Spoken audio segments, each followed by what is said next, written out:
Hello，大家好，歡迎收睇今期嘅港人置業 channel，我係你嘅主持人 Stephen 啊。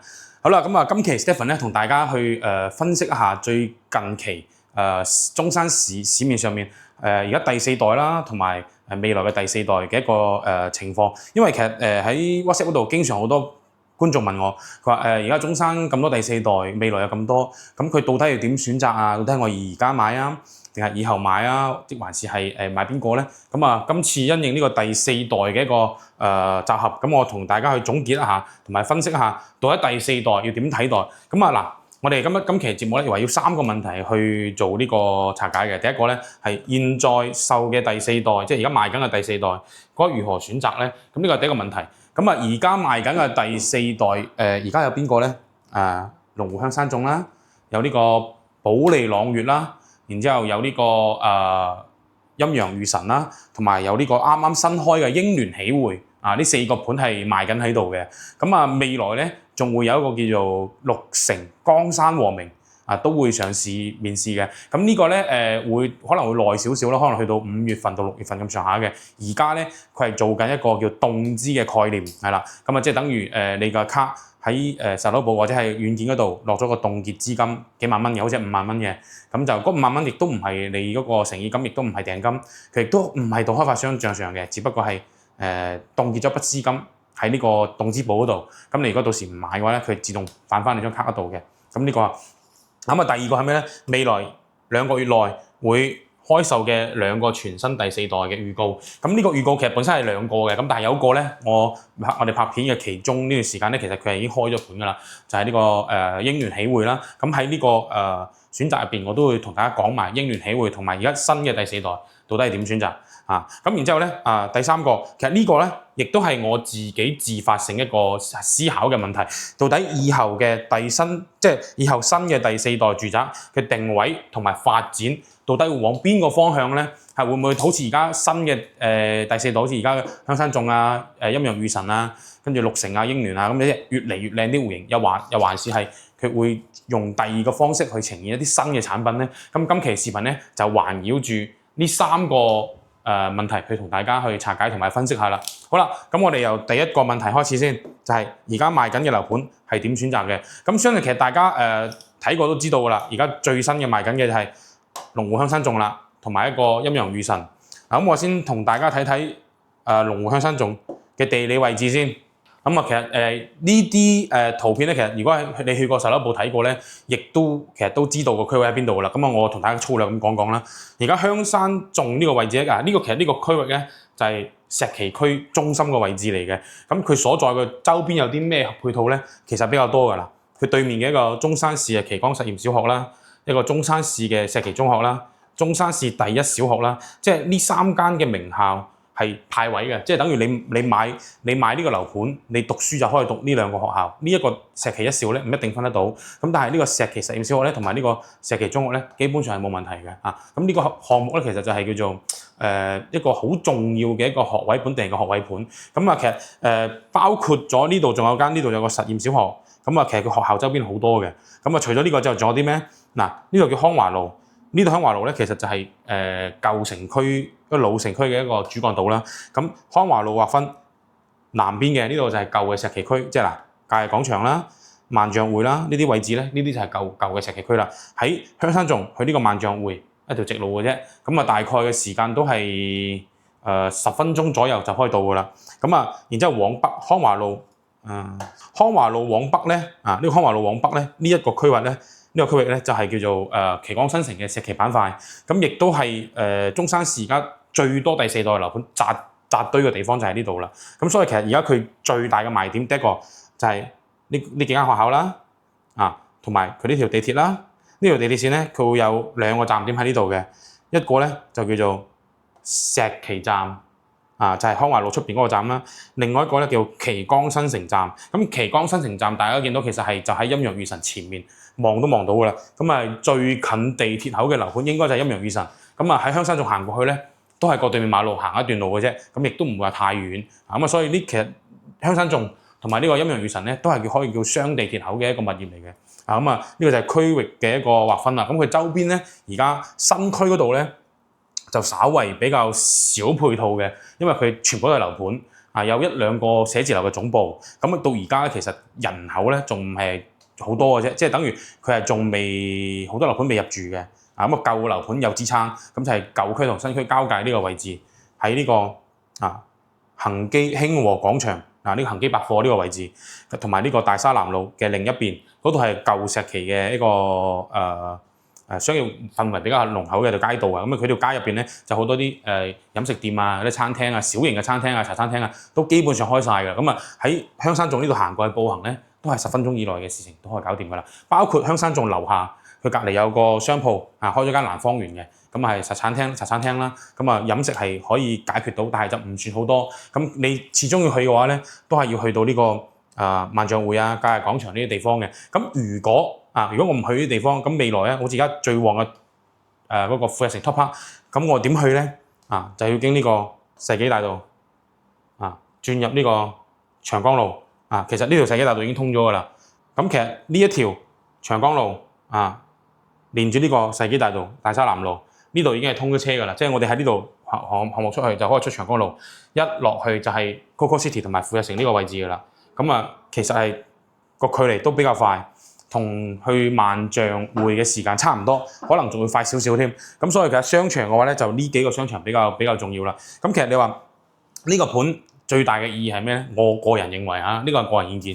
佢而家最大嘅賣點就係佢學區啦，佢嘅未來呢個區域屬於未來政府最重點發展嘅住宅豪華住宅片區。咁呢個盤咧，亦都係中山市第4代住宅。開嘅第一個樓盤嚟嘅，咁所以其實佢嗰個戶型嚟講咧，係當時嚟講已經係顛覆咗現時嘅一啲項目戶型㗎啦。咁但係咧喺佢之後嘅一啲樓盤，咁我會再推出咗一個佢隔離嘅一個塊地塊叫一鳴悅臣啦，同埋保利朗悅啦，咁亦都係佢之後就出嚟嘅。好啦，咁區域咧就呢個位置介紹到呢度，咁我同大家講講佢所在嘅一個賣緊嘅戶型同埋個棟數分佈。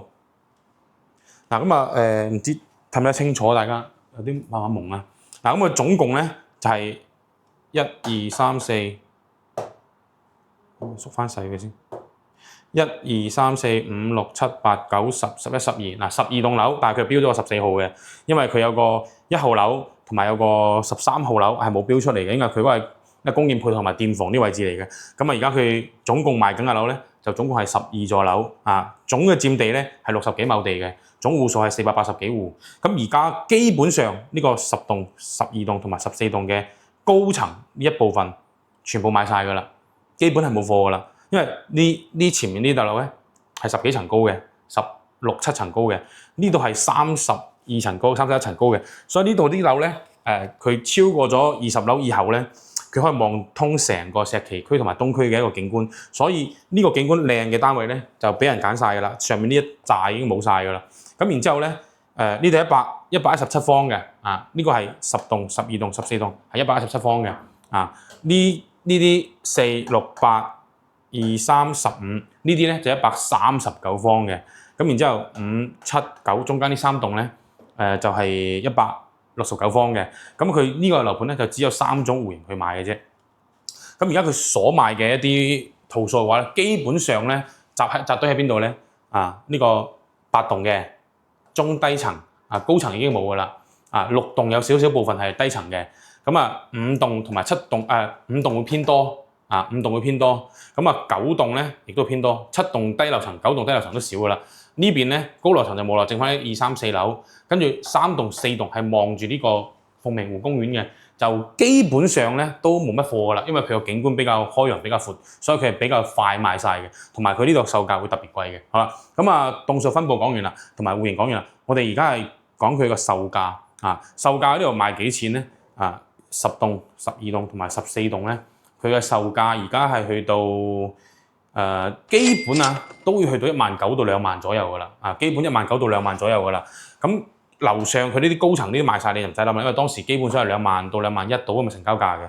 樓下低層呢啲咧，有時以前會搞啲活動出嚟嘅，冇100萬、190幾萬都賣晒，好早以前。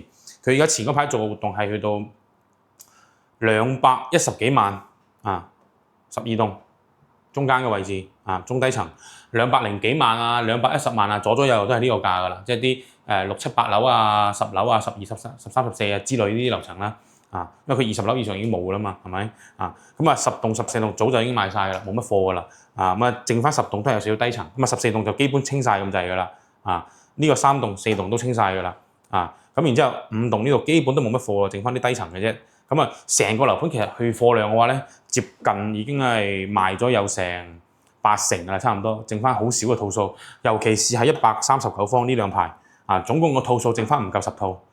基本嘅售價都係270幾萬到290幾萬左右嘅咁嘅均價，咁啊低樓層就平啲，高樓層會貴少少。咁啊中間呢個咧就特別貴嘅，即係中間呢個大戶型嘅特別貴嘅。中間呢個大戶型咧，佢個起售價基本上咧都係21000左右，到22000左右嘅。咁啊基本上係過300幾萬㗎啦。咁啊呢個偏少人去問呢三棟樓嘅。咁其實大家見到其實呢個棟60幾畝地起咗咁多棟樓。大家會唔會覺得佢其實係啲樓距係比較密咧？係咪？啲樓距係比較密嘅，呢兩棟之間比較密，呢兩棟之間係比較密，呢兩棟之間係比較密。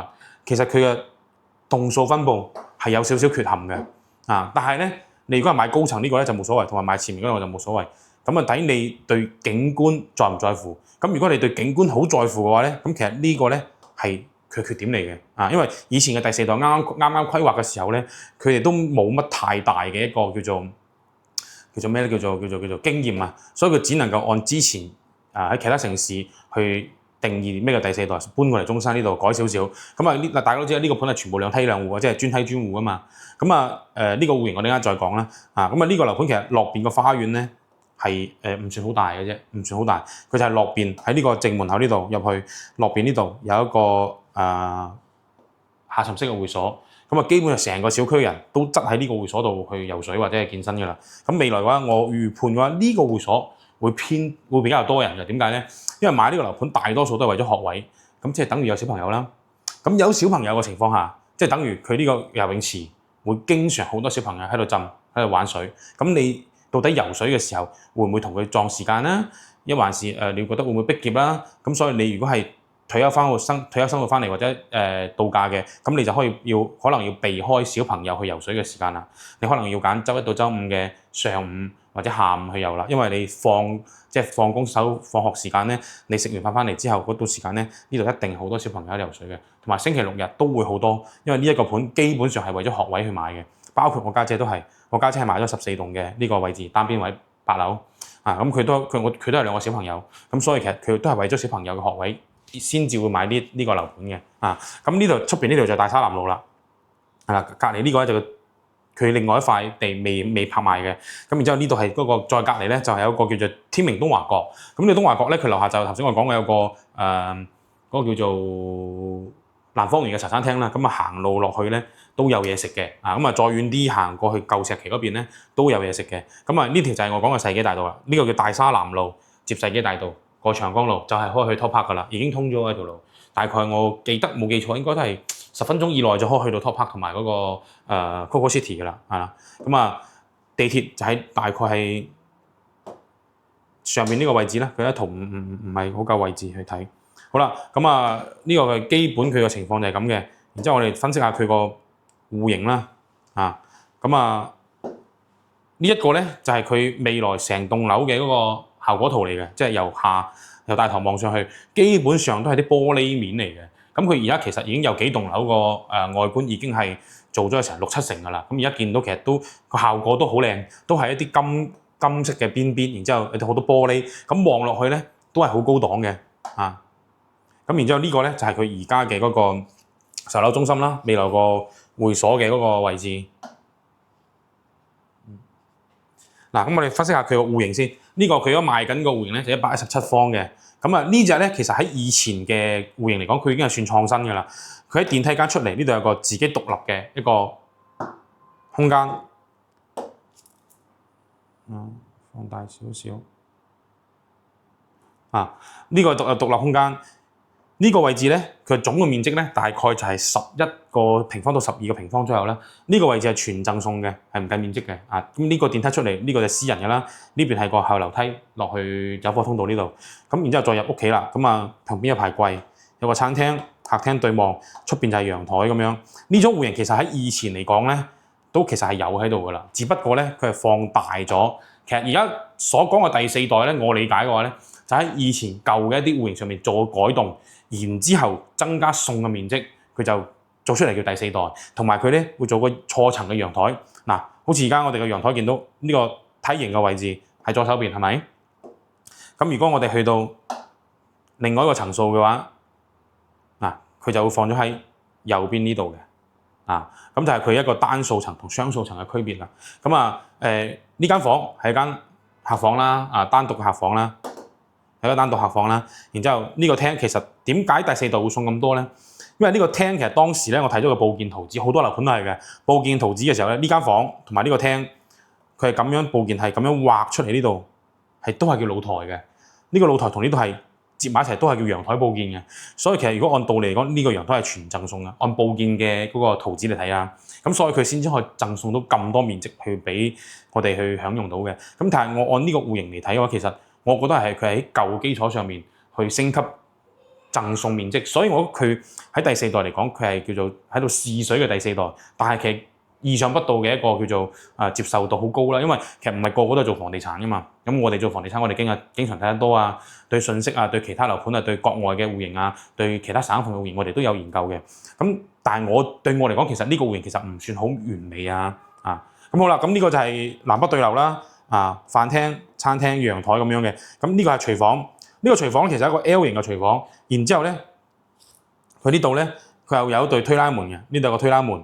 呢度有個推拉門咁樣，咁平時咧你可以長期打開，好似咁長期打開嘅，咁做一個開放式廚房。咁然之後呢度咧佢有個賭台，呢個賭台咧唔係交樓標準嚟嘅，要自己做嘅，要自己做嘅。咁呢個到時咁關晒佢嘅時候咧，佢個推拉門咧到地嘅，有天到地嘅，咁就係一個叫做封閉式嘅廚房啦。咁你炒嘢嘅時候就唔怕會有油煙啦。咁呢一個戶型咧其實係呢種做法，其實喺10年前啱入行嘅時候，其實我都同有啲開發商嘅工程部去提過呢個問題。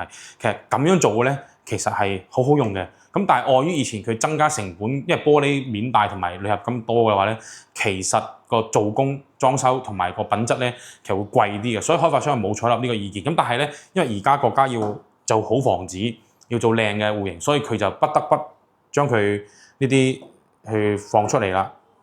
好，然之後我哋再睇翻佢房間。房間嘅話咧，就啱先我哋睇一間房啦，兩間房啦，呢兩間都係客房嚟嘅，咁然之後一間房、兩間房、三間房、四間房，主人房係最邊邊呢個位置，佢4間房連埋個廳咧，全部都係向南嘅。呢個就係香山族最大嘅優勢。佢無論客房又好，次客房又好，或者主人房又好，陽台又好，全部5個開間，4房加一個大客廳，5個開間，全部都向南嘅，所以佢採光係好靚嘅。包括佢呢間房都好啦，佢呢間房個埲牆係可以打嘅。呢間房指錯，呢間房即係個廳同埋間客房連住嘅呢個位置係可以打嘅。打咗之後咧，成個廳係好闊嘅。包括佢而家樣板房展示嘅時候，都係將呢個牆打開咗嘅。咁然之後就呢度衞生間啦。咁呢度開始入門咧。呢度仲有個第三個客房、衞生間，呢個工位嚟嘅。咁呢邊入門咧就係主人房啦。好啦，咁其實呢一個樓盤最大嘅賣點就係喺呢個主人房呢度。如果按戶型嚟計下，因為佢一個270度嘅轉角飄窗呢個係所有開發商以前諗都唔敢諗嘅，因為佢入到去之後咧，呢啲位置玻璃一個 L 型嘅玻璃，成個角度打開咗係270度，你所望出去嘅地方全部都係好靚嘅景色。咁當然啦，你係要冇樓遮擋就舒服嘅啫嚇。咁然之後呢度有個衣帽間好大嘅，可以做個衣櫃。咁然之後佢有個位置好在咩咧？佢呢個廁所嘅門呢個廁所嘅門開咗喺個衣帽間嗰度，佢唔怕對住張床。咁呢度入去咧，第一個風水又好啲啦，跟住通風度佢又唔怕阻住呢個房嘅通風，佢又唔怕產生呢個叫做亂流喺入邊，個亂氣流喺入邊，所以我覺得呢個設計係非常之好嘅。但係呢個咧就冇浴缸嘅，呢個戶型係冇浴缸嘅，要大啲戶型先有浴缸嘅。好啦，咁呢個就係117方佢而家賣緊嘅一個戶型。咁其實佢3種戶型都好似嘅。咁我講詳細之後，同大家講翻一個139方嘅。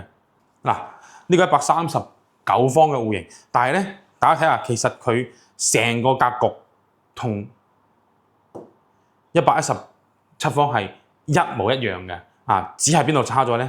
就係呢度會多咗個套間，即係呢個客房會多咗個房內嘅洗手間同埋佢呢度有個玄關位117就冇玄關位，一入嚟就係個飯廳同埋客廳。呢度最大嘅分別就係呢兩個位置會多咗一個大嘅套間，即係客房嗰度多咗套間啦，同埋有個玄關位，同埋呢度主人房會有個浴缸主人房有個浴缸，同埋佢開嘅位置有啲唔一樣啦。因為頭先我哋睇咧，佢個主人房係開喺側邊呢度嘅，佢呢度咧就係對住埲牆嘅，但係佢亦都唔怕對住個主人房張床佢呢個設計得好嘅，佢對住個床嗰個走廊位所以佢呢個好大㗎，呢個衛生間好大，主人房個套間衛生間好大，同埋佢成屋嘅一個面積咧都係會比117會放大一啲嘅。咁呢度贈送嘅位置咧都會多啲啦。佢而家139贈送咗有成40幾個方，我記得係，即係佢總共可以用到180幾，接近190方，我記得係。咁所以其實呢個戶型咧，亦都係呢個樓盤最好賣嘅一個戶型，因為佢本身嘅貨就唔多，佢總共先得6棟樓，加埋起身得個百零套，咁而家基本上都賣晒㗎啦，咁剩翻都係10套左右，所以呢個戶型其實大家如果係睇啱嘅話咧，要盡快去做決定但係如果我去買嘅話，我會買117方，因為我覺得117方同佢哋一樣嘅使用面積差唔得幾多，其實我個人睇感唔會差太遠，但係咧個售價會平咗成60-70萬，甚至80萬，所以我覺得用嗰80萬我可以做好多嘢，咁亦都可以享受我買細面積，享受到周邊嘅學位，又享受到周邊嘅未來嘅一個發展啦，同埋地鐵啦各方面都有，但係我又唔需要用到咁大呢個亦都係我喺跟住來第3個問題，我哋去講佢未來嘅發展同埋定位，到底第4代係咪繼續要做啲咁大面積嘅？係咪一定要110幾起咧？咁呢個放喺第3個問題。好啦，咁呢個就139方嘅戶型，我係推薦110幾同埋130幾嘅好啦，然之後我哋到下一個戶型係邊個咧？就係呢個佢最大嘅面積169嘅。咁169面積嘅話咧，佢呢個戶型會唔會同139同埋117又有區別咧？其實係有少少區別嘅區別喺邊度咧？佢係一個南北陽台嘅大家見到169方，佢係一個南北陽台嘅，佢喺個飯廳出邊會有個陽台嘅然之後佢呢個主人房呢度咧係冇好多層次咁，係直接係咁通嘅即係成個係好方正嘅。但係佢呢個咧主人房嘅嗰個廁所咧就會對住個床尾，咁但係佢唔係對床頭，所以我都還可以接受到還可以接受到拉唔到過嚟添就咁啦。咁佢呢個係對住個床尾，唔怕對住個床頭。咁基本其他都係同139係一樣噶啦，就係都係嗰個問題放大咗個入戶花園就大咗啦呢個陽台就大咗啦，飯廳大咗啦，客廳又大咗啦，啲房又大咗啦。基本上咧呢個就係佢117方嘅 Plus 版啦，就再放大啦。咁呢個300幾萬起嘅，咁其實喺本地嚟講咧300幾萬嘅平層其實並唔係咁多人去購買做選擇，所以我覺得佢呢個會冇咁好賣咯。咁確實而家佢呢個戶型亦都係剩翻嘅貨係即係如果按比率嚟講係最多嘅，因為而家佢剩翻169方係比較多係放喺中間嗰兩棟望湖嗰棟都冇乜嘅啦咁所以呢個咧我如果個人意見選擇嘅話，你係有咁多家庭有咁多人住，覺得係110幾或者130幾都係逼夾啦，我可能有成4-5個人住嘅，或者5-6個人以上嘅，然之後我又唔想咁逼夾，我又想豪華啲嘅，就可以揀呢個啦。咁但係就睇翻你哋個人嘅嗰個家庭嘅一個情況啦。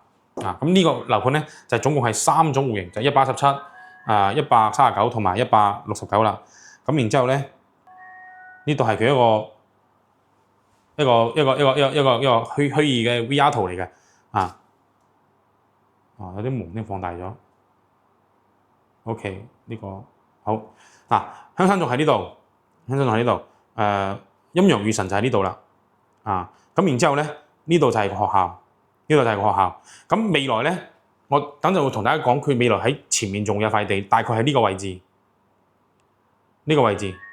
仲有個樓盤叫做綠城江山和明準備會開噶啦呢個樓盤係結合咗現時在售嘅4代住宅，所有嘅優點都放晒入去咁，所以我哋啱預告嘅時候，我哋會同大家講講佢嗰個戶型大概係點，因為佢而家樣板間未出，視頻亦都未有，亦都未俾我哋去拍攝，因為佢仲未對外開放，手攞布都未做好，樣板間都未做好啊。咁呢個就係一個 VR 圖嚟㗎啦，呢個地鐵線就係呢度，呢條路就係地鐵線啦。呢個石岐站就係呢個位置大概，然之後旗杆新城站就喺呢度。其實旗杆新城站嘅話，佢好長嘅。喺呢度係見得到佢而家你喺御神睇樓嘅時候咧，會喺度望出去，會望到個地鐵站喺度做緊喺度嘅。咁我哋行過去咧會比較近。嗰個御神行過去都比較近嘅。咁而家呢個樓盤咧個總共嘅售價咧就係117方賣大概係210萬左右右。咁139方咧就係270萬到290萬左右。咁290幾萬，咁可以傾到幾萬蚊優惠嘅。因為第四代賣得太好啦。佢所傾嘅空間唔會太多，然之後169方嘅優惠係最少嘅，因為佢個面積係最大嘅，佢優惠嘅點數係最少嘅，但係咧佢個金額會大啲，因為佢總價會高啊嘛，咁一個點同人哋一個點係唔一樣嘅，人哋一個點係2萬蚊，你一個點係3萬蚊，係咪？好，咁呢個就係香山龍湖香山仲嘅一個情況啦。咁我哋第二個就睇咩咧？保利朗悅。保利朗悅咧係跟住龍湖香山順第二個開嘅樓盤，咁佢咧就唔係喺呢個石岐區啦，佢喺邊度咧？喺喜灣道旁。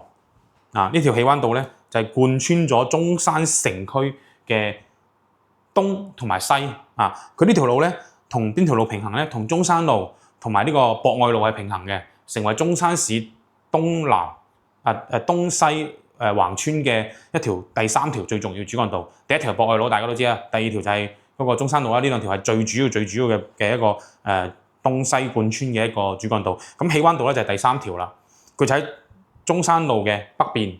佢排咁嘅喜灣道、中山路同埋博愛路三條路係咁平衡嘅。咁喜灣道就係屬於東邊區域嘅一個東北邊區域嘅一個主幹道啦。咁佢周邊有啲咩咧？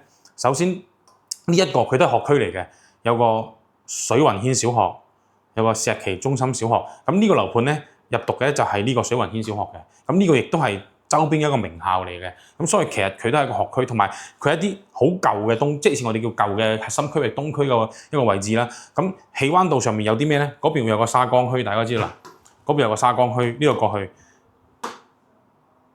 咁喺沙江墟斜對面咧，其實就係旗杆新城㗎啦，就係啱先我哋講個石岐站嗰個地鐵站嗰個位置。咁呢度行路就行唔到㗎啦。咁坐車要坐2個紅綠燈、3個紅綠燈先至開到石岐站嘅。咁坐車過去都幾分鐘嘅，行路行唔到㗎啦。咁所以佢呢個位置咧就享受唔到中山市未來18號線嘅延長線嗰個地鐵線嘅一個紅利啦。但係呢個樓盤咧，佢好賣在佢係一個傳統好旺嘅區域。落樓下往前面行，呢度就叫中山市華僑公園。呢度咧係飲茶嘅，有個叫春華園，有間 coffee shop 叫做 Holly Coffee 咁呢度咧就係一個新嘅一個休閒地方啦。飲茶我覺得都還可以嘅。再往前走咧就係盛景上風啦。咁佢去呢個萬象匯同埋呢個利窩廣場同埋界廣場近唔近咧？都好近。喺呢度前面有條叫宣文東路，呢條叫宣文東路，咁樣截過去嘅就叫宣文東路。呢條路過去嘅話咧，經過嗰條路行過去界廣場同埋去呢個個萬象匯嘅話，大概就係8分鐘唔使5到8分鐘之內嘅車程。如果唔塞車嘅就5分鐘啦，塞車係等紅綠燈可能8分鐘10分鐘之內啦。其實佢係最近呢兩個商場嘅。咁然之後如果佢唔行嗰邊商場喺邊度咧？佢亦都可以往東走，大概都係宣文東路宣文東路直通就係富日城㗎啦。喺呢個喜灣道出去轉個彎，佢隔離嗰度就叫宣文東路，一轉個彎一直過去就係呢個富日城啦。大概用時同萬象匯差唔多，都係5到8分鐘左右。其實個地理位置區位係好靚嘅，屬於係叫做東區核心中嘅核心，因為佢距離嗰個金融中心利窩廣場同埋個盛景上風都係比較近嘅。但係我覺得我攞佢同嗰個香山頌比較嘅話咧，我個人會比較中意香山頌嘅。第一個，因為我覺得香山頌嗰個位置咧，周邊未來咧仲會再發展嘅。包括而家好多房產嘅博主，佢買樓其實都係揀咗香山頌。包括而家 YouTube 上面好多博主其實都有買香山種嘅，咁我自己未夠錢買啦，咁我其實未來如果我有錢嘅話，二手樓或者係有新嘅，我都會考慮喺嗰個區域買，包括江山王明或者以後都係嗰個區域嘅話，我都好有意向，因為我覺得嗰個位置咧係中山市未來5到10年最靚嘅位置，住宅同埋商場同埋配套樓下啲情況街道市容市貌都係最靚㗎啦。咁但係呢度咧其實係舊冇得發展，因為成條路上面全部，大家見到呢啲房都係啲舊嘅平房，呢個係實景圖嚟嘅，呢個實景圖嚟嘅，落邊啲全部都係啲平房嚟嘅。你要拆呢啲平房嘅話，成本太高啦，係拆唔喐嘅。咁但係咧，旗港新城嗰度咧，佢周邊全部都係啲吉地，全部都吉嘅，有啲待拍中有啲拍緊有啲已經係私人㗎啦。咁所以其實嗰邊嘅開發周期同埋個開發難度會比呢個區域簡單好多。所以佢嗰邊香山種嗰邊咧，佢發展嘅潛力會高好多。所以我會 buy 香山種嗰邊，因為第一個有地鐵，第二個未來佢有發展空間。而呢個咧佢就冇發展空間，但係呢個咧佢保值，因為周邊嘅樓咧都保值嘅。咁除咗佢而家隔離嗰個叫做水雲軒小學旁邊嗰個叫做華鴻喜悅軒喺度降緊價清貨，我估嗰個老細應該係想清晒之後回籠啲資金咧去拍新嘅地去組第四代住宅，因為而家第四代先揾到錢嘅。呢個就係保利朗嘅地理位置啦。好，我哋講講其他佢個戶型同埋售價同埋佢個成個圖先。我哋揾到佢個，哎呀呢度佢都下載少咗張圖，我想俾大家睇下佢個分佈啊。佢張圖做唔到出嚟。咁我哋睇睇個實景啦。佢呢啲有佢而家下沉式會所嘅一個圖片。佢呢個係做咗個佢成個小區係做中式嘅，係一個宋式園林中式美學一種園林。佢呢個下沉式會所就係做咗個咁樣嘅涼亭啦。佢成個景觀係咁嘅。咁然之後咧個花園真正嘅花園喺邊度咧？喺2樓呢度。2樓呢度先至係佢真正嘅住宅嘅1樓嘅空中花園，因為呢個咧喺個下沉式會所嘅中間嘅中庭嘅位置嘅一個景觀。呢個係對我即係成個業主都全部都可以去享受嘅。咁包括其他街外人行都可以行入去。點解咧？因為佢呢個會所而家暫時係對外開放嘅。佢就咁講嘅，佢話收咗樓之後就會收翻啦，唔對外開放啦。咁呢個就唔知係真定假啦。呢一個咧，因為佢而家我見到佢有牌子嘅，叫做唯一。咁喺中山嚟講咧，都算係一個最大，即係除咗王者之外，其中一個好大嘅一個健身牌子啦。咁叫唯一，咁喺呢度經營緊嘅。佢就話啦，如果係到時收樓嘅時候咧，就會收翻個經營權，唔對外開放嘅。佢講就係咁講唔知係到時係咪真㗎？如果都係對外開放嘅話咧，咁呢個區域咧就如果係嗰個會所嘅人就可以入去玩㗎，就可以逗留㗎啦。咁所以我覺得人員方面咧就會冇香山種咁即係咁業主咁自己有攞去玩咯，因為你街外人入到嚟就麻煩啦，係咪？當然花園係上唔到去嘅，下沉式會所，因為你係會所一部分嚟㗎嘛，所以都可以去到嘅。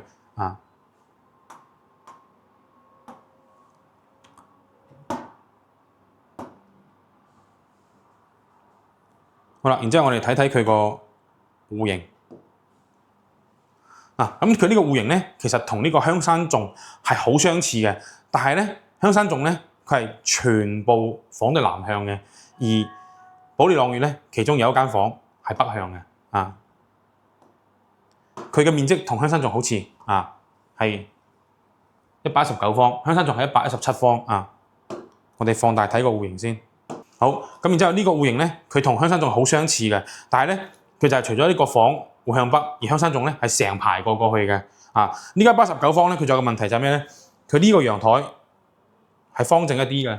而香山種嗰個咧，佢有個梯形嘅。咁呢個咧亦都係分雙數層同單數層。呢個基數層即係我哋叫單數層啦。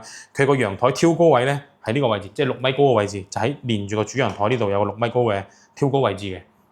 咁如果係雙數層嘅咧，即係偶數層嘅話咧，佢個6米高嘅挑空就喺呢度嘅。喺個飯廳出去呢個位置。咁其實最好賣佢呢度咧，最好賣就係咩咧？因為我而家冇咗個圖紙啊。佢而家賣緊最好賣嘅就7棟、8棟、9棟，因為佢賣緊成個小區係得7棟、8棟、9棟，係靠近水雲軒嗰度，係有呢個119方嘅。咁但係咧，佢前面個小區咧係有十幾層高啊，我記得係。我睇下而家呢度有冇個圖紙先，我攞出嚟俾大家睇睇喺手機嗰度。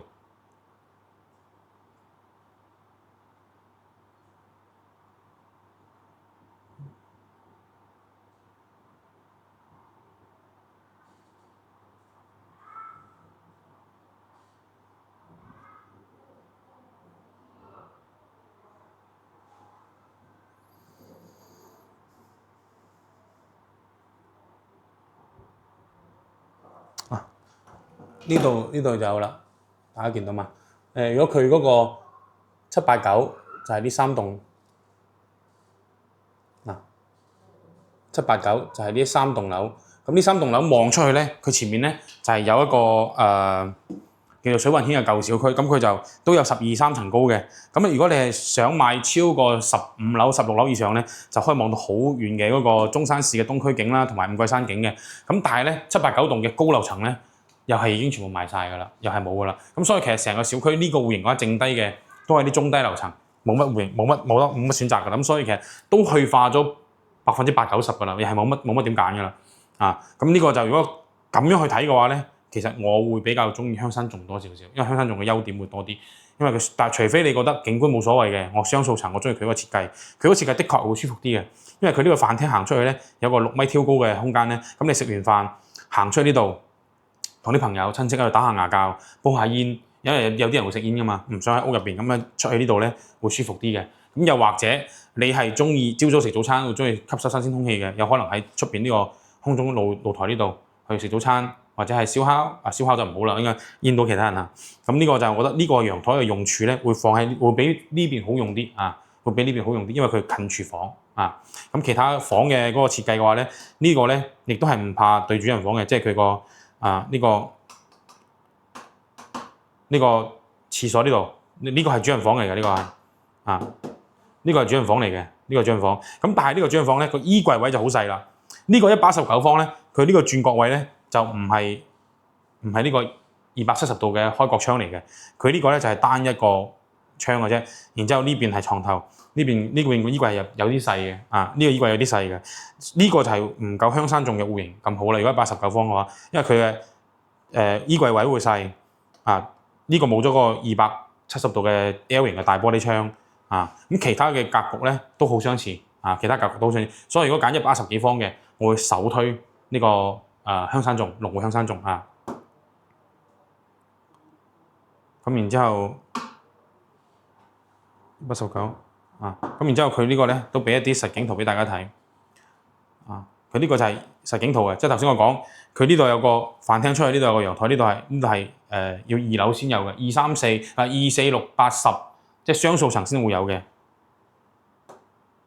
呢個係成個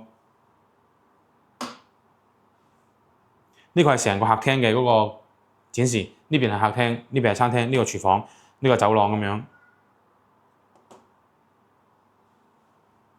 然之後呢個係主人房啦，嗱，主人房佢就係得單面窗，然之後呢邊係衣櫃，咁一個衣櫃其實好細嘅啫，唔係好大，所以佢會冇咁好用，我覺得咁139方咧，其實同嗰個119方係好相似嘅，但係佢就冇咗呢個6米挑高嘅位置啦。佢6米挑高嘅位置變咗喺邊度咧？就喺呢度啦，黐住個陽台。咁單數層喺呢邊，咁雙數層咧就喺呢一邊，即係一個左一個右咯。雙數層喺上面，單數層喺落邊咁樣。同埋呢個139方咧，佢就會呢個衞生，即係呢個客房又係會多一個套間多一個衞生間咁然之後佢呢邊嘅房咧就同香山頌一樣啦，就係咁多開間都向晒南，就冇北噶啦。咁然之後咧呢邊咧就做咗個衣帽間，呢度係做主人放張床，呢個廁所，呢度有個270度嘅大玻璃。咁呢個戶型咧可以講係基本上同香山頌係一模一樣噶啦，係一模一樣，而且呢度間房都係可以打嘅呢啲就係139方同香山頌個戶型，可以講係基本上完全照搬噶啦。咁除咗嗰個廚房呢度，呢個廚房佢會多個賭台139方呢度咧個廚房呢度會多個賭台，而香山頌咧就係冇賭台嘅咁其他就全部一樣噶啦一個客位，一個主人間嘅位都係有浴缸嘅呢個就係佢139方嘅一個實景圖客廳、飯廳、廚房嘅賭台，呢度係客房入去嘅呢個客房套房呢個主人房呢個就有270度嘅轉角窗啦，呢個呢個廁所有浴缸，呢個係客房。好，咁到172方，172方咧其實係保利朗悅佢最驕傲嘅戶型嚟嘅，亦都係佢哋手中可以講叫王牌產品點解咁講咧？因為呢個廳非常之闊，呢個廳足足有7米幾嘅一個開間呢個唔係橫廳，因為佢係南北我哋定義咩橫廳、豎廳咧？你個廳連埋個餐廳一齊咁打橫呢個叫橫廳，呢種叫南北對流嘅豎廳啊，上邊係飯廳，落邊係餐廳咁樣打豎嘅，咁呢個叫豎廳啦。咁如果你個廚房同埋個客廳係個飯廳同埋客廳係打橫咁並排嘅咧，呢種就叫橫廳啦。咁呢個咧，佢就算唔係橫廳係豎廳都好咧，佢嘅開間都可以大過平時我哋睇啲橫廳嘅，因為一般嘅橫廳都係7米8米到嘅啫，咁佢齋一個客廳就已經700米㗎啦。咁所以佢呢個開間係非常之闊嘅，咁啊出到去成個連埋個陽台更加靚啦，個視野啦，係咪？咁啊佢呢個戶型嘅話咧，我比較欣賞佢係咩咧？佢呢兩邊全部係大玻璃，望出去非常之靚。咁佢而家樣板房咧係將呢個推拉門拆咗，將呢個成個廳延伸咗出去到呢個陽台呢個位置，封晒玻璃嘅，好靚好靚。咁然之後佢嘅房嘅開間咧，亦都係咁嘅，一個房、2個房、3個房，全部都係向南，但係呢個客房咧反而就向北啦。呢個就做唔到5開間，因為佢要將呢個位置留俾個客廳，咁樣先顯得間客廳係大嘅。呢個售價咧而家係去到都係300幾萬。咁我哋講佢個售價同一售價先，119方而家總嘅售價係去到大概都係210萬左右，同香山頌嘅價錢好相似。咁然之後139方咧，佢而家係賣緊入邊嘅嗰個第6棟係矮少少嘅嗰棟樓，個售價咧大概就270到310之間嘅，咁高層會貴少少。112方、72方咧，基本係340萬以上噶啦。有啲低樓層可能去到330萬左右啦。咁呢個就係保利朗悅嘅售價情況。同埋佢庫存啦。咁而家庫存嘅話，其實基本上有嘅都係139方同埋呢個172方啦。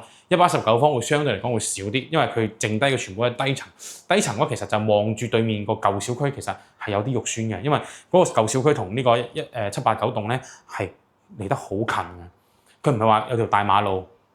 我舉個例子啊，呢度就係789棟嘅嗰個外立面，隔咗棵樹一個行人路咧，就係一條馬路啦，就係咁近。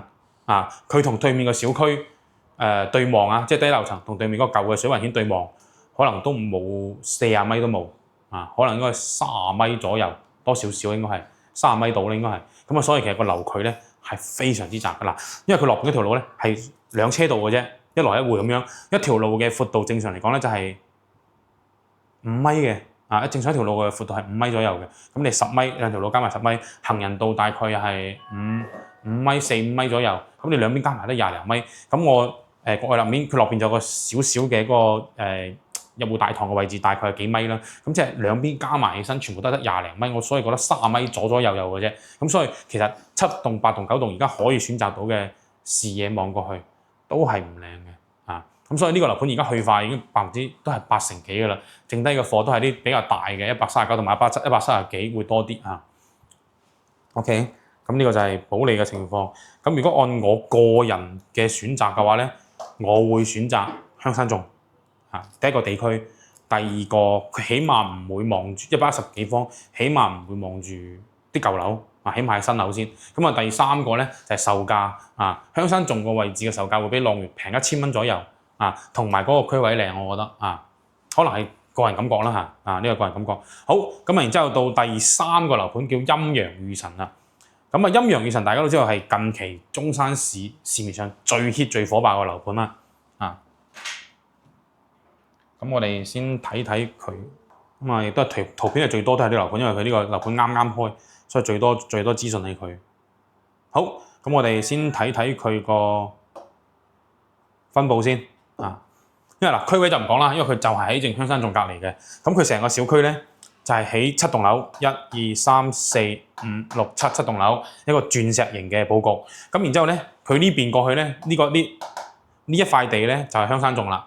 其實就係隔離樓盤嘅啫。呢度就係個實驗小學，旗杆實驗小學個地鐵站就喺嗰邊，好近嘅啫。咁呢度行路過去咧，應該都係10分鐘以內，5、6分鐘咁就可能去到嗰個地鐵站噶啦。咁而家佢銷售嘅情況係咩咧？1棟、2棟、3棟，呢3棟清晒賣晒。因為點解呢3棟賣晒咧？佢先開呢3棟嘅，佢呢度係條小河嘅。呢條小河咧其實係旗江河嘅一個叫做支流嚟嘅。咁佢呢啲前面係冇樓嘅，呢塊陸地係冇樓嘅。呢度係個小學，呢棟樓嘅話咧就係得5、6層高嘅啫。咁你2棟、3棟，基本上買8樓以上就已經係冇樓檔㗎啦。前面一直去到好遠㗎啦，差唔多成1點幾公里、2公里之後先至會有樓，所以基本上你係個視野好開闊嘅。咁所以呢3棟樓咧係首先賣晒先嘅。佢開盤都開呢3棟，1、2、3同埋呢個第7，因為第7望出去都係呢個好靚嘅景觀。咁1、2、3、4都係一個119方嘅，7棟、5棟153方呢2棟嚇。咁而家賣緊係邊幾棟？頭先我講1、2、3賣晒啦，119方賣緊係4棟，係第4棟，望住呢個操場嘅學校嘅呢度位置。7棟呢度仲有少少貨，唔多剩翻幾套嘅啫，有2、3套係望呢個小河嘅。然之後就賣緊呢個5棟，主要賣緊係4、5棟而家。比較多貨嘅4、5棟，5棟到3棟呢個樓距咧，佢實體我現場去睇嘅話咧，有超過80米嘅樓距係算比較闊嘅。咁6棟呢個係最大嘅，179平方嘅。咁呢個樓距係最闊啦。呢個樓距到呢度最遠去到呢個2棟係有超過100米，到呢個1棟都起碼有成70、80米度啦。咁所以其實樓距嚟講咧，呢個視野係會開闊啲嘅。咁但係最開闊肯定係呢幾個啦，1、2、3、4、7呢幾棟樓啦，係咪？咁售價嘅話咧，1、2、3當時開盤嘅時候咧，低樓層啲2、3樓就係去到210幾萬、220幾萬，高層咧基本上都230、240嘅啦，即係唔係都唔算好高嘅，去到10樓12、13樓都有230、240嘅。咁呢棟咧而家賣緊咧，亦都係低樓層嘅18000、19000單價，咁大概都係200萬200幾萬210萬左右啦嚇。咁高樓層咧基本上都係220萬到240萬之間㗎啦。咁現場可以傾價都係幾萬蚊啦，空間唔大，因為佢都係第4代嘅。咁然之後咧呢個5棟樓層選擇比較多，呢個貨量係最多，暫時貨量最多嘅。咁呢個全部都係板樓2梯2戶呢棟樓咁板樓1戶2戶1戶2戶1戶2戶1戶2戶咁樣，每棟樓都係2戶嘅啫。而家第4代全部都係專梯專戶嘅，2個電梯2戶，咁1個電梯出嚟就你自己入戶大堂啦，即係入戶花園咁樣。好啦，咁6棟咧就而家係最多選擇嘅179方，最貴嘅而家賣緊係去到差唔多400萬300大幾，我記得係300大幾嘅。咁呢個150幾方咧，同埋呢個150幾方咧就係320萬起310幾都有低樓層，咁320幾330幾咁呢兩個樓盤其實呢兩個戶型咧好尷尬嘅。153方，佢個面積會比香山仲大10幾個平方，比呢個保利朗園又係大10幾個平方。咁但係咧，佢個售價要超過300萬，甚至330、320、340咁樣。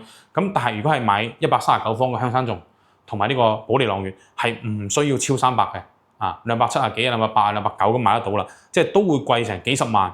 咁到底佢入邊嘅嗰個戶型有冇優越咁多、好用咁多咧？咁我哋就咧進入啲戶型講解先啦。咁而家我哋先講解佢就係有個好大嘅問題。7棟5棟咧，我覺得最大嘅缺點係咩咧？就係佢而家好近後邊嗰條馬路，呢個大沙南路，而最近其實係179方係最近嘅。呢個179方咧黐住條馬路嘅，近到點咧？得幾米嘅啫，剩翻幾米就係到條馬路噶啦。佢嗰邊好彩嘅背面咧係個廚房，係同埋嗰個入戶花園嘅位置，即係電梯間出嚟嘅位置。呢兩棟都係好近呢個大沙南路。咁呢條馬路其實咧而家都未曾好多車嘅啫。包括呢個樓盤未入住，呢個樓盤未入住，對面嘅嗰個華埠學府未入住，然之後嗰邊啲樓盤都未入住，咁基本上周邊呢一個十字路口周邊都係冇人入住噶啦。但係呢條路咧，其實都已經係有車流行，亦都噪音都比較大嘅。咁所以我覺得5、6、7呢3棟咧背後咧個噪音係會大啲嘅，你可能要長期關窗嘅後邊背面呢度，而南面咧就唔需要啦。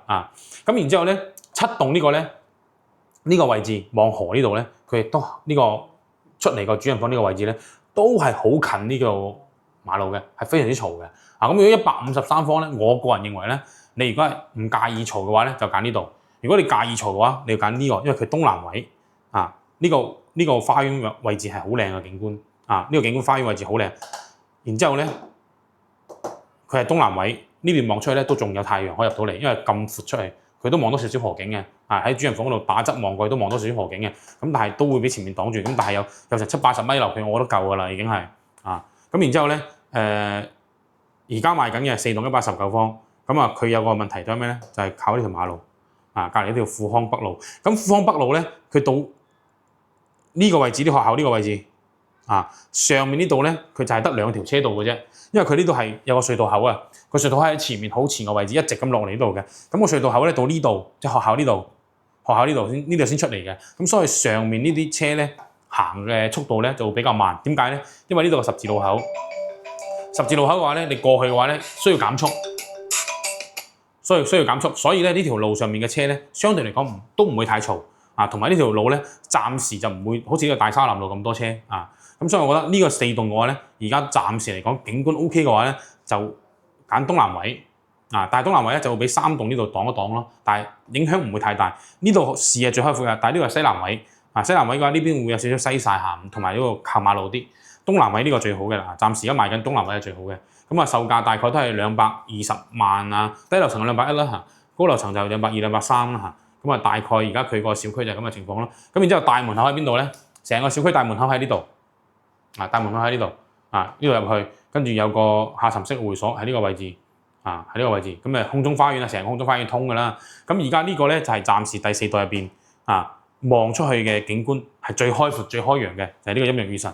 咁但係呢個樓仲有一個就係所有嘅樓棟樓下呢1樓咧，都係做咗飯會所嘅。咁啊，全部都係啲宴會廳啊，同埋一個叫做兒童樂園啊，呢啲琴房啊，音樂室啊，全部都係免費俾業主去使用嘅。咁但係嗰個宴會廳嘅話咧，佢就需要去同呢個物業去租啦，大概幾百蚊嘅場地費啦。陰陽雨神同埋保利朗月都會有呢個私宴廳，但係香山頌就冇呢個私宴廳啦。呢個香山頌就係輸蝕咗啊。咁啊，然之後睇睇個戶型對比啊，大家睇睇個戶型對比。我哋先睇睇佢個未來嗰個效果圖先啦。落邊呢條水景咧，就係頭先我講嘅嗰條水景啦，即係嗰個支流啦。咁啊，未來佢嘅外觀圖望上去同呢度大同小異嘅啊。佢嘅成個樓宇咧，外入面咧，如果講嗰個豪華度嘅話咧，暫時嚟講睇唔出，因為佢而家未做。咁如果真係做出嚟嘅話咧，我覺得都唔夠呢個香山頌好睇嘅，因為香山頌咧，佢採用咗好多嘅金色度，即係金屬條啊，會顯得成個樓盤個高檔感會高啲啊。但係大家都係望過去都係全部都玻璃㗎啦啊。呢個就係御神嘅大門口啦。夜晚係幾靚嘅，夜晚係幾靚嘅。佢呢啲位置啊，用咗綠色啊，配黑色啊，然之後金色啊，佢顏色搭配係好高檔嘅，係好似酒店寶格利酒店咁樣嘅色彩搭配係用好大膽、好高級、好高端嘅。即係如果大家朋友過嚟你屋企，哇！你覺哇好豪華喎，俾人感覺一入去哇豪宅嚟喎，即係有呢種感覺咯會嚇。呢啲都係佢未來嘅效果圖。就係成個好似酒店大堂咁去迎接咁樣咯，即係去到澳門啊，去到啲香港大嘅酒店咁樣。好啦，咁我哋睇佢嗰個戶型圖先，我哋由細開始睇先。由最細嗰個戶型開始睇先。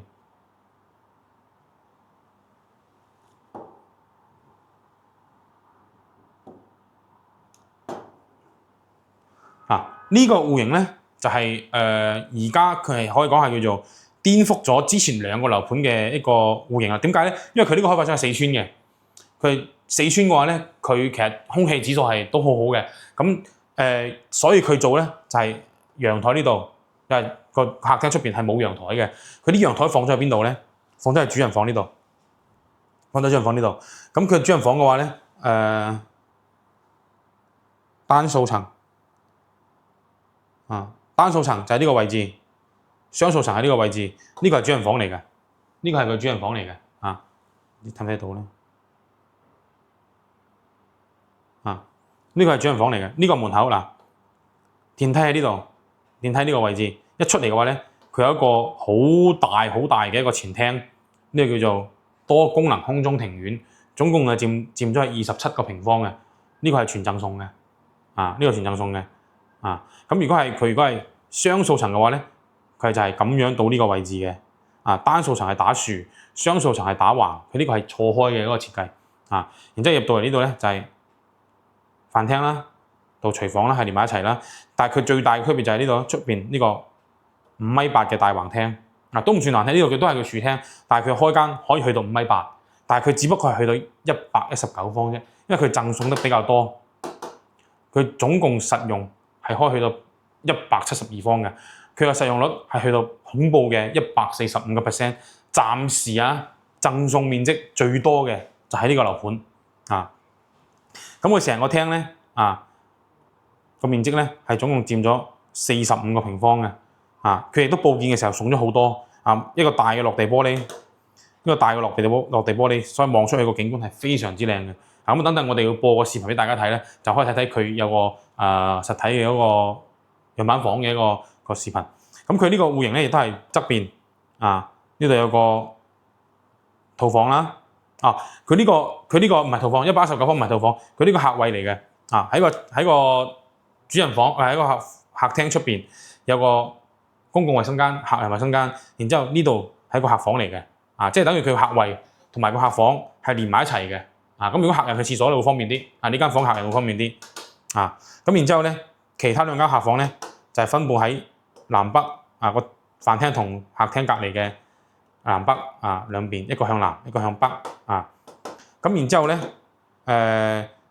佢三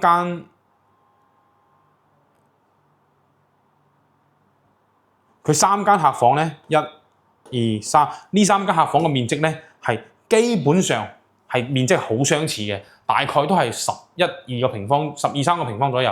佢呢三個客房分佈得好平均啲面積。咁佢最靚咧，其實就喺呢個主人房呢度嘅。最靚係個放喺主人房，因為佢主人房咧係有一個好大嘅露台嘅，雙數就喺呢度啦，單數就喺呢度啦。咁其實成個戶型嘅精彩點咧就係呢個好靚嘅一個大橫廳嘅客廳望出去，同埋一個大嘅景觀玻璃啦。然之後個飯廳都大，個飯廳都好鬼大。跟住之後就到個主人房啦。主人房咧佢係有個問題就係咩咧？佢呢個衞生間會對住張床嘅。呢個係佢呢個119方最大嘅弊端啦。佢係會嗰個主人房個廁所個門口咧會對住張床嘅。咁所以佢呢度咧，佢而家咁做法咧，會做個梳妝台或者做多一節衣櫃去擋住咗佢，咁先至避開咗呢個。因為佢呢個衣帽間咧係可以做一個 U 型嘅衣帽間嘅，再加個打橫嘅梳妝台。因為佢呢個位置好大佢個衣帽間嘅位置好大，然之後空中花園呢個位置亦都好大。咁所以其實呢個係呢一個單位好賣嘅原因，因為中山未見過咁突出、咁新奇嘅戶型，所以佢嘅接受度開頭其實我都覺得本地人會唔會唔接受咧？點知原來真係啲中意喎，本地人都中意嘅喎，因為新奇同埋佢送得夠多因為講真句咧，有邊個唔想贈送嘅多啲啊？大家都係119方、117方，大家都係200萬到、210萬、220萬到，我用到170幾方，你先用到150幾方啫喎，多成10幾個方邊個唔想要係咪？咁所以呢度亦都係佢好賣嘅一個賣點啦，送得比較多同埋佢成個廳係好大嘅齋呢個廳都去到48方，佢都未計飯廳。如果飯廳立埋起身嘅話咧，係超咗成70個方以上嘅飯廳加客廳係70個方到嘅咁然之後咧我哋睇嗰個好簡單一樣嘢，佢嗰個講好優點我哋講缺點。缺點就係佢個廚房好細佢個廚房好細廚房一個兩邊一字形嘅然後直入咁樣有個生活陽台，好細嘅呢個生活陽台非常之細就真係夠放下一個洗衣機晾衫都冇地方晾好細個嘅啫。大概個面積應該得2個平方多少少應該就係咁真係就夠放雜物嘅啫。咁然之後呢度有個推拉門出嚟呢個廚房好細，我覺得110幾方嘅廚房，如果按佢呢個比例嘅話，真係太細啦。我要咁大隻行入去嘅話，轉個身問水啲啦。即係如果多一個人嘅話，我覺得就已經係好問水噶啦。佢呢個廚房咧最多就係2個人，3個人係冇可能噶啦，逼唔落噶啦。我覺得呢個廚房係偏細嘅同埋個主人房個廁所呢個唔係呢個冇問題，130幾方嗰個先係細嘅啫。呢個都還可以嘅呢個呢個戶型咧，我總結賣點係咩咧？主人房新奇，有個空中花園陽台，會俾你感覺好悠閒然之後咧呢個大廳110零方，我就可以做到5.8米嘅廳，而且我唔需要去拆牆。呢個係最重要嘅。好多而家香山頌同埋保利朗悅咧，係需要拆咗間房，佢先至會有一個7米嘅橫廳。咁呢個唔使拆，我都有個5.8米，5.8米夠用㗎啦。唔使去到7-8米㗎，5.8米都已經好靚㗎啦。因為佢個大玻璃望出去好舒服嘅所以我覺得呢個係佢嘅最大嘅優點。同埋佢呢個空中前庭咧，有啲人就話佢冇用，有啲人話佢好好用。喺我嘅眼光嚟講咧，如果你望住個河邊咧，咁就好靚啦。如果唔係望河邊咧，我覺得意義不大因為佢大好浪費嘅呢個位置，佢又唔係戶內，你又唔可以將佢框入戶內喎？點解咧？因為佢連住個後樓梯，佢連住呢個後樓梯嘅。咁如果你將佢封咗或者點樣，你唔做呢個門口嘅話咧，呢個位置你只能係做咩咧？只能係做一啲休閒嘅梳化、台凳，放下單車放下啲戶外嘅。如果你係中意行山啲戶外用品你可以放喺呢度咁其實但係用途真係唔大，我覺得呢個位置但係有最好咯。咁但係佢唔使唔使做27方咁大咧？我覺得冇必要佢反而將呢啲面積咧減翻佢，減10個方。呢度係17方剩翻喺邊度咧？剩多個陽台出嚟都好10個方係咪啊？我留翻10個方放喺陽台呢度。如果我中意封嘅，我就封咗佢。呢個陽台係咪大啲啊？咁如果我唔封嘅話咧，我就留翻個大陽台係咪舒服或者呢度15方啦，留翻12方喺度啦，又或者呢度12方，呢度15方啦，可以咁設計噶嘛？係咪？咁所以佢冇考慮到樣。我覺得呢個前庭係有啲浪費嘅。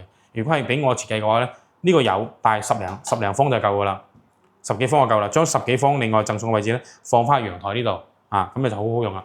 而家江山和明未來就係咁樣。等陣我哋再睇啦好，呢個119方嘅，然之後我哋睇睇佢一個153方嘅153方同佢119方嘅戶型係基本上又係一樣嘅就係放大版嘅啫。放大到幾多咧？個客廳放大到7米7米嘅開間，然之後佢呢個客廳佢呢個廳總共係60頭先嗰個48方係成個飯廳加客廳呢個60平方呢個廳同個客廳同飯廳加埋真係60個平方然之後送嘅位置呢個位置34個平方主人房呢個陽台大概係12個平方，即係送嘅面積佢會多啲同埋即係就係放大版咯。呢個廚房亦都係會比頭先嗰個大翻少少，但係唔大得好多呢個廚房放咗喺呢度變咗打橫噶啦。頭先個廚房係打豎嘅而家變咗打橫，咁係個 L 型啦。頭先嗰係2字2排嘅，呢個係 L 型嘅睇見唔到呢個係 L 型嘅廚房，呢個 L 型嘅。頭先佢係咁打豎2條噶嘛，係咪？好啦，咁然之後咧呢個客房2個客房3個客房一個主人房。有個弊端係咩咧？大家發現到都係有個北向嘅房佢唔同嗰個香山頌同埋唔同嗰個保利。人哋保利同香山頌139方咧，全部都係南向嘅，但係佢咧有間房係北向呢個輸蝕咗啦。然之後佢呢個咧亦都係套間嚟嘅呢個有排衣櫃啦，有個洗手間啦，有個床嘅位置。呢個客房嚟嘅一個套間。然之後呢2間房係會細少少嘅，呢間房好大嘅。咁樣睇過你睇唔出佢總共呢個房，我記得當時去睇嘅話，連廁所、連衣帽間、連個衣櫃位、連個床位，呢個房有20幾個平方嘅。大概好似出邊我哋去住酒店呢啲咁房，大概25個方、20幾個方到嘅，連埋個廁所20幾個方到嘅。咁所以其實呢間房好大嘅。咁然之後呢個主人房咧，連埋個廁所、衣帽間，總共係去到53個平方嘅53個平方嘅。佢呢個咧153方有好大嘅缺點係咩咧？個廁所好細，主人房個廁所好細。浴缸都擺唔落，想加都加唔到好窄嘅。加咗之後咧就冇咗個淋浴區嘅如果你加咗個浴缸咧，做浴缸同個淋浴區就會重疊咗噶啦。咁所以呢個咧係最大嘅有北點咧，同埋個缺點就係廚房細，主人房個廁所細另外嗰2個陽台都係噶啦，都係單層喺呢度，雙層喺呢度都係咁樣錯層噶啦。咁呢邊亦都係單層係豎嘅雙層係打橫嘅空中庭院呢個位置，佢就其實119方嘅放大版119方嘅放大版。其實而家第4代全部都係咁嘅，110幾、130幾、140、170、160，佢分3個級別嘅。咁全部都係由110幾呢個做基礎，然之後喺原來基礎上面咧放大咁樣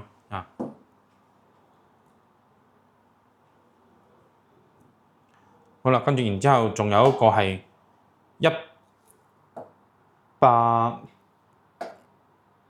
仲有個最大嘅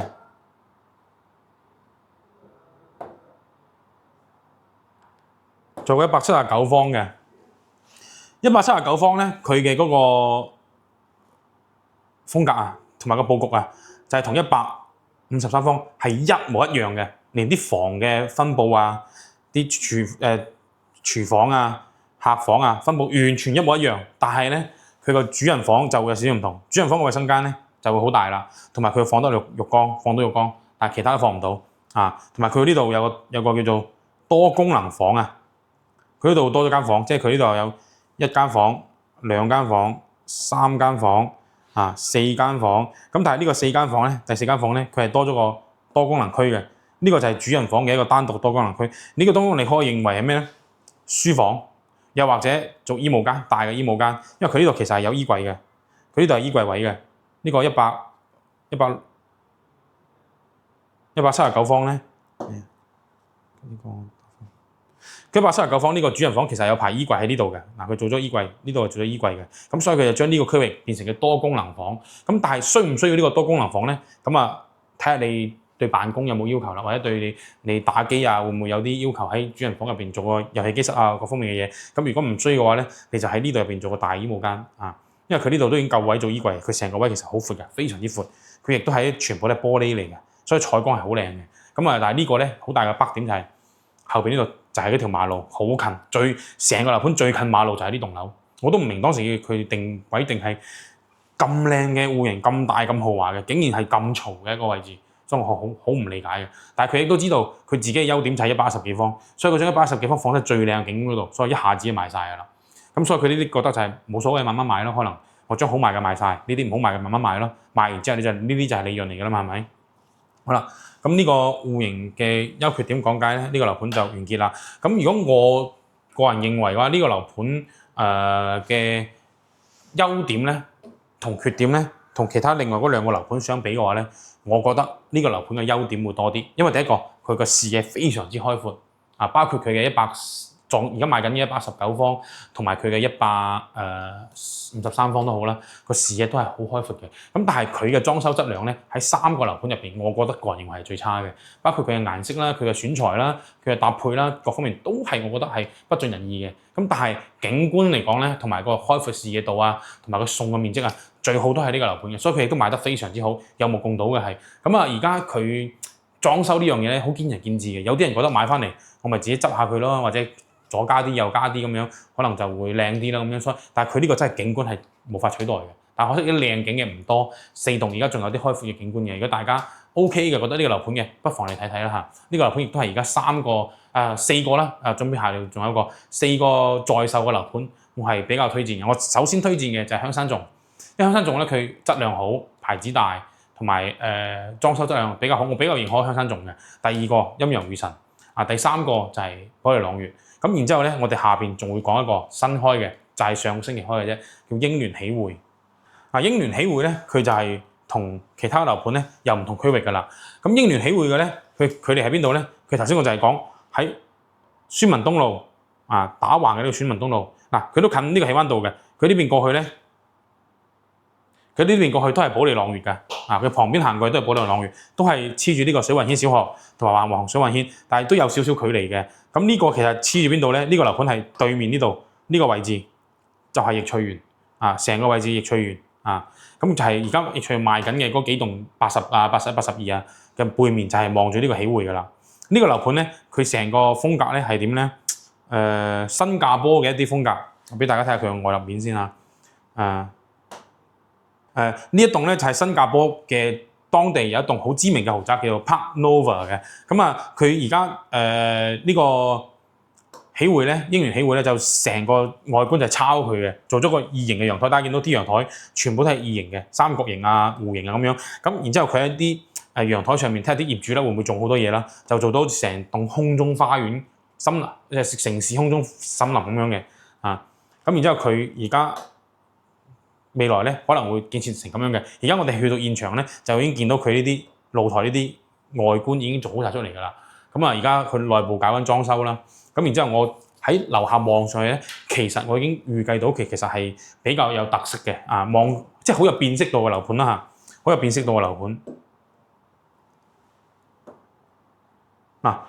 未來起好咗佢就係咁嘅3棟樓，1棟、2棟、3棟樓。咁呢棟樓咧就係兩戶嘅175方，呢兩戶咧就係203方同埋205方。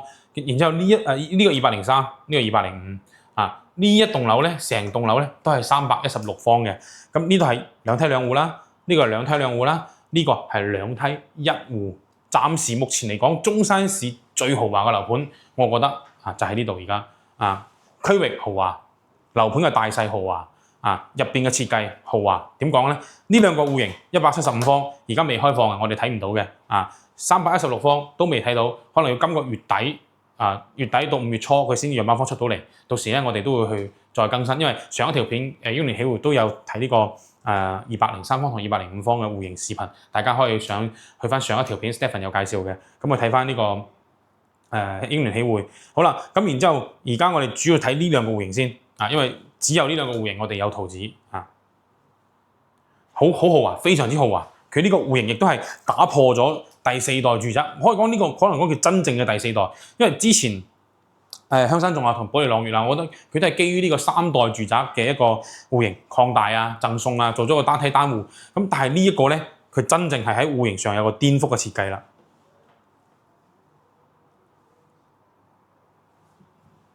我睇下佢仲有冇效果圖先，我俾多啲效果圖俾大家睇因為呢個冇現場嗱，呢個就係個效果圖嚟嘅望入去係一個即係你會感覺同真係辨識度好高，同其他所有樓盤都唔同。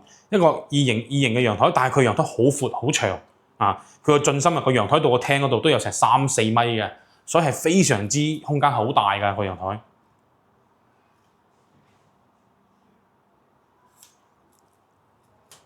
呢個係一個實景圖嚟嘅，佢係高層，應該佢係當時係飛呢個航拍機去影嘅呢一個就係中山市嘅海關呢個英聯廣場係佢之前開發商起嘅一個商業樓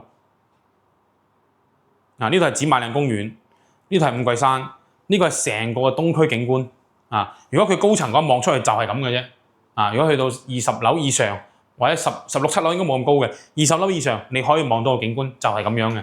所以第一個佢視野非常之開闊，戶型非常之創新只不過佢贈送空間唔多佢嘅實用率只有110幾到120幾佢200方都好啦，都係送咗40-50個方嘅啫。佢成個樓盤咁多戶型都係送4，就算佢300方都好啦，都係送40-50個方嘅啫。咁所以其實佢贈送面積係最少嘅，但係佢嘅景觀、佢嘅地區係最豪華嘅。但係佢亦都冇地鐵呢度呢度冇地鐵嘅，呢度係唔近地鐵。好，我哋睇睇佢個戶型先。呢個係310幾方嘅，呢個我哋未睇過，我唔知，所以我哋唔講呢個。我哋睇過，我哋睇啲我哋睇過嘅戶型呢個就係我哋睇過嘅戶型205方嘅。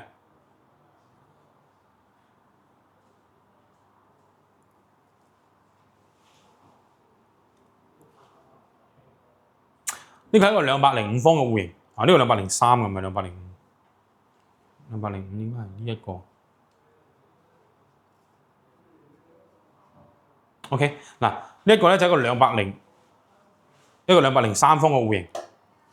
佢咧成個廳嘅設計咧係正方形，但係佢就唔係嗰啲啱先好似打橫咁樣嘅，佢係一個偏正方形嘅一個戶型。咁門口喺呢度，電梯喺呢度呢個電梯嚟嘅入咗去之後咧，呢個係一個你自己嘅私人電梯間咁然之後入咗門之後咧，佢就會分客房區同埋客廳區同埋主人房，佢嘅分佈係比較分得開嘅。咁呢度咧嘅位置咧係全贈送嘅，呢度送咗間房嘅呢度而家暫時係中空位嘛呢個位置顯示係中空位。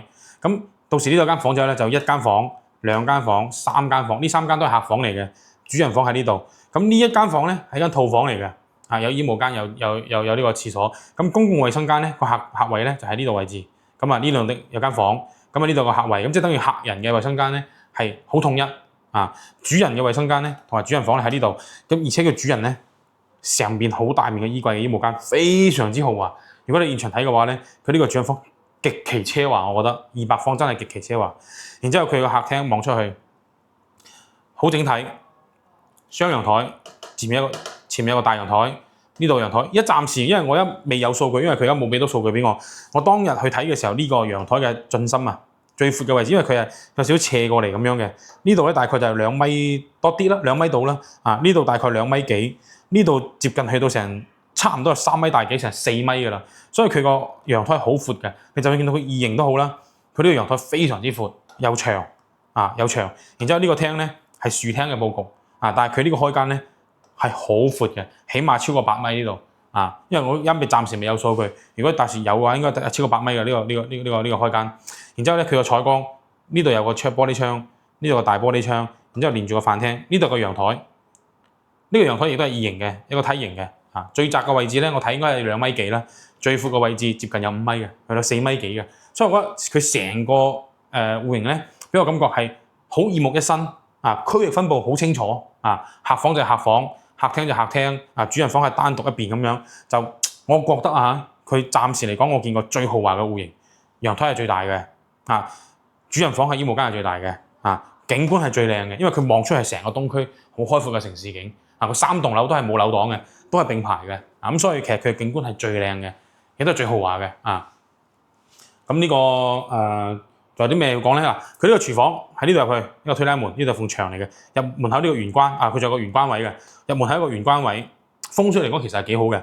入門睇唔通、睇唔透，有個玄關擋住咗個入門嘅開門嘅一個煞氣。然之後咧往入邊走，往左邊走係客閒區，往右邊走係主心臟嘅大客廳。然之後左邊係主人房，所以我覺得佢個分區好合理，非常之合理。然之後廚房呢個廚房其實現場睇個少少細。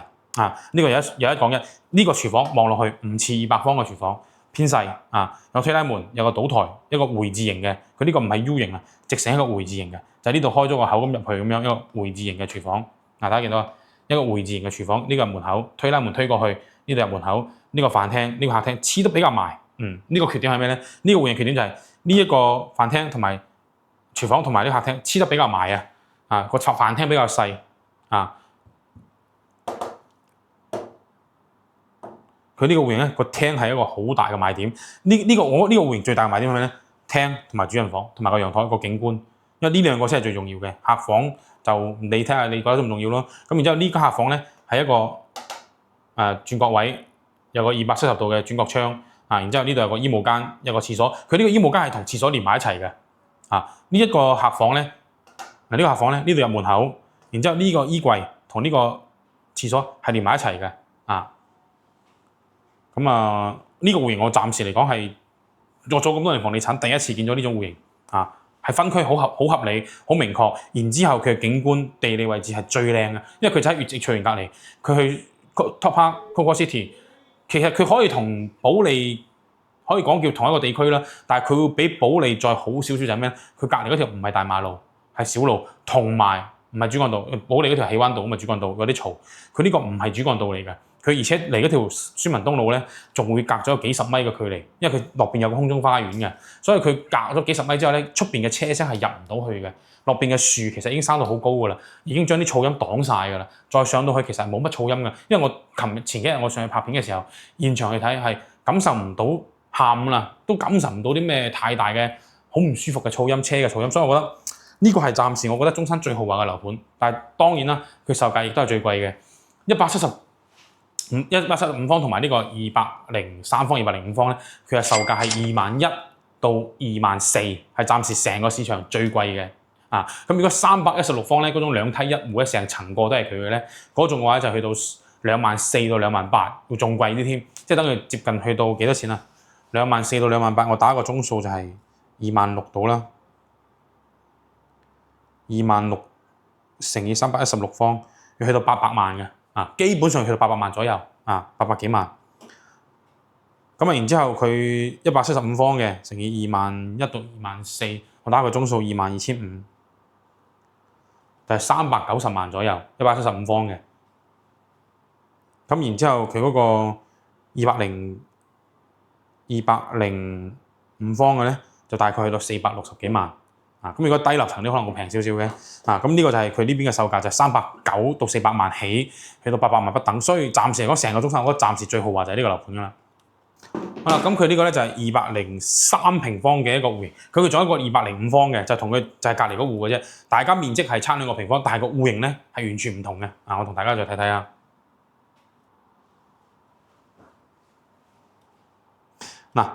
佢呢個有少少唔同係咩咧？大家見到其實都係咁樣打豎嘅戶型，都係喺中間呢度入嚟。中間呢度入嚟，呢個係電梯間，呢個電梯間，呢個中間入門口，呢度咧就冇玄關位，呢度冇玄關位，點解咧？佢呢度有個書房位嘅。呢度有個書房位嘅咁然之後咧，呢度有間送嘅房，即係呢度係5房嘅，呢度可以做5房嘅，即係佢係3個房加2個贈送空間。咁頭先嗰個咧係3個房加1個贈送空間，咁呢個會多一間房嘅。咁然之後咧，到呢個陽台咧，佢係一個曲尺型嘅，一個 L 型嘅亦都係一個2型嘅陽台。呢個進深係好闊嘅，呢度起碼超過5米以上嘅呢度但係呢度佢就好明確嘅區域咯。呢度可以放一個，又放一個客餐廳，呢度再放一個休閒區呢度有個飯廳，呢度客廳。佢呢個分區會明確好多呢個廚房會比頭先個大好多。現場你睇嘅話咧，呢個廚房會大好多好多一個 U 型嘅廚房，然之後佢有個大推拉門嘅頭先嗰個係單邊推拉啊嘛，呢個係雙邊推拉，兩邊推拉即係用嘅時候你關晒佢就係封閉式嘅廚房，你打開咗佢就係 open kitchen， 就係開放式廚房嘅。咁所以佢呢個戶型分佈咧就會好用好多啦。個客廳依然都係大客廳同呢個餐廳係分開咗嘅，所以呢個餐廳感受我個人感覺去到現場啦，呢個餐廳望落去會闊好多。跟住呢度係有個推拉門嘅，可以出嚟呢度，咁即係等於呢2張餐台係可以聯動嘅。咁你如果出邊呢度再放張餐台咧，入邊啲呢2張餐台可以聯動嘅開咗陽台之後，咁當然啦，聽日有冇咁多人食飯啦咁然之後呢邊咧有個問題就係咩咧？呢邊係西邊，到下午4、5點嘅時候咧，個陽光會喺呢邊咁射入嚟，呢度會有少少曬到呢個位置，梳化呢個位置啦。我哋現場當時去拍片嘅時候係4點鐘嘅，咁陽光咁樣射埋嚟嘅時候咧，佢呢度會有少少西曬，但係咧佢窗簾如果拉埋呢度咗，就完全解決咗呢個問題嘅。咁所以我覺得呢一種戶型係我目前去睇佢現場嘅話，兩個戶型比較咧，我比較中意呢個戶型。第一個佢多個書房，然之後入嚟呢度咧，佢都係咁3間房分佈嘅。然之後呢度咧，呢個房會細少少，呢個客房會細翻少少，因為佢冇啱先嗰個咁廁所連埋一齊，佢會呢個單廁所位喺隔離。有條走廊，呢度做個衣櫃咁樣。咁如果講望落去客房嘅話，呢間會細翻少少。主人房差唔多主人房喺呢度，反而呢個主人房個廁所仲大啲添我個人感覺入到去個主人房個廁所有浴缸有馬桶，呢個又係一個好大嘅一個衣櫃。如果我真係我用嘅話咧，我覺得呢一個英聯喜匯嘅205方會比203方好用好多。咁但係佢就係一個西南位，而203方咧就係東南位，咁各有各優點。咁但係東南同西南呢個咧，佢就係曬少少嘅問題咧。我呢個窗簾解決到咧，我會揀呢個400幾萬起啦。而家暫時呢個樓盤，我覺得認為係顛覆咗而家目前售賣緊嘅第4代住宅，係一個好顛覆嘅一個概念嚟嘅。咁所以我覺得依家暫時都係俾2個樣板房啦。咁下一期等佢月底嘅時候，佢會有新嘅樣板房，我就將其他2個新嘅樣板房，我哋再一次過去探秘開箱佢其他嘅戶型最中山最豪華嘅啦。而家賣緊嘅大平層嚟講嘅話，好咁然之後咧，我哋做一個預告係咩咧？中山市新開嘅，叫準備開嘅，叫江山和明。咁江山和明咧，佢嘅嗰個地塊喺邊度咧？地區圖紙，我哋可能要翻去頭先香山總嗰度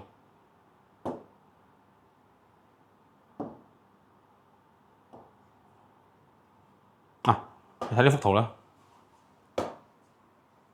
我哋睇翻呢幅圖啦。頭先呢個係借香山總嗰幅圖嚟睇下。頭先我哋講過啦，香山總喺呢度，陰陽與神喺呢度江山和明喺邊度咧？綠城江山和明係喺呢個位置但係佢唔係靠江邊未靠江邊喺前面少少呢個位置行路大概喺香山總行路過去大概係5分鐘左右嘅路程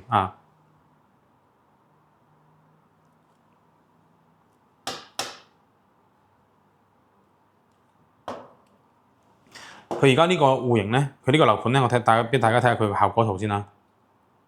呢個係一個效果圖嚟嘅，佢總共係8棟樓，1、2、3、5、6、7、8、9，冇咗個4棟嘅，就總共8棟樓。咁佢嘅戶型分佈係咩咧？佢主要主打嘅戶型唔係119，佢119成個小區只有1棟樓，得呢棟係119嘅啫，其他都係139，2棟、3棟、4棟，有4棟係139。有2棟係179，然之後有1棟係221嘅咁佢而家戶型目前嚟睇係最豐富嘅，會多過200幾方嘅。然之後咧，佢都係純南向嘅，都係2梯2戶呢度2戶，呢度2戶，呢度2戶，全部都係2梯2戶嘅。樓距咧大概應該都係50米左右嘅啫，唔會太闊嘅，都係因為佢啲規劃嘅話咧，嗰邊因為旗杆新城嗰邊嗰個板塊咧，所有嘅樓規劃都係用呢種方式去起嘅，除咗得陰陽雨神係鑽石型，其他嘅佈局都係一排排咁樣嘅。咁如果景觀最靚咧，唔使講，絕對係呢個啦，1、2、3棟噶啦，因為前面嗰個係舊嘅小區叫做士多運套。我以前都喺度賣過嘅，佢嘅樓咧就係有20幾層高嘅。咁你如果係20幾樓以上，呢個都係得24樓嘅就最高係，因為呢個限高80米。而家旗杆新城全部限高限80米，唔俾起100米，即係等於只能夠去到24樓左右嘅。咁呢個樓盤咧最主要嘅戶型喺139方啦，119就只有一棟嘅啫，唔多咁我哋睇睇佢個戶型圖先，佢一個效果圖。外觀嘅效果圖都係啲金色嘅金屬，再加玻璃面而家第4代嘅全部都走呢啲風格嘅。呢個就係佢未來嘅小區個正門口，而家係咁樣顯示嘅。咁但係到時係現場係點咧？但係未知，因為佢個棚山未拆而家。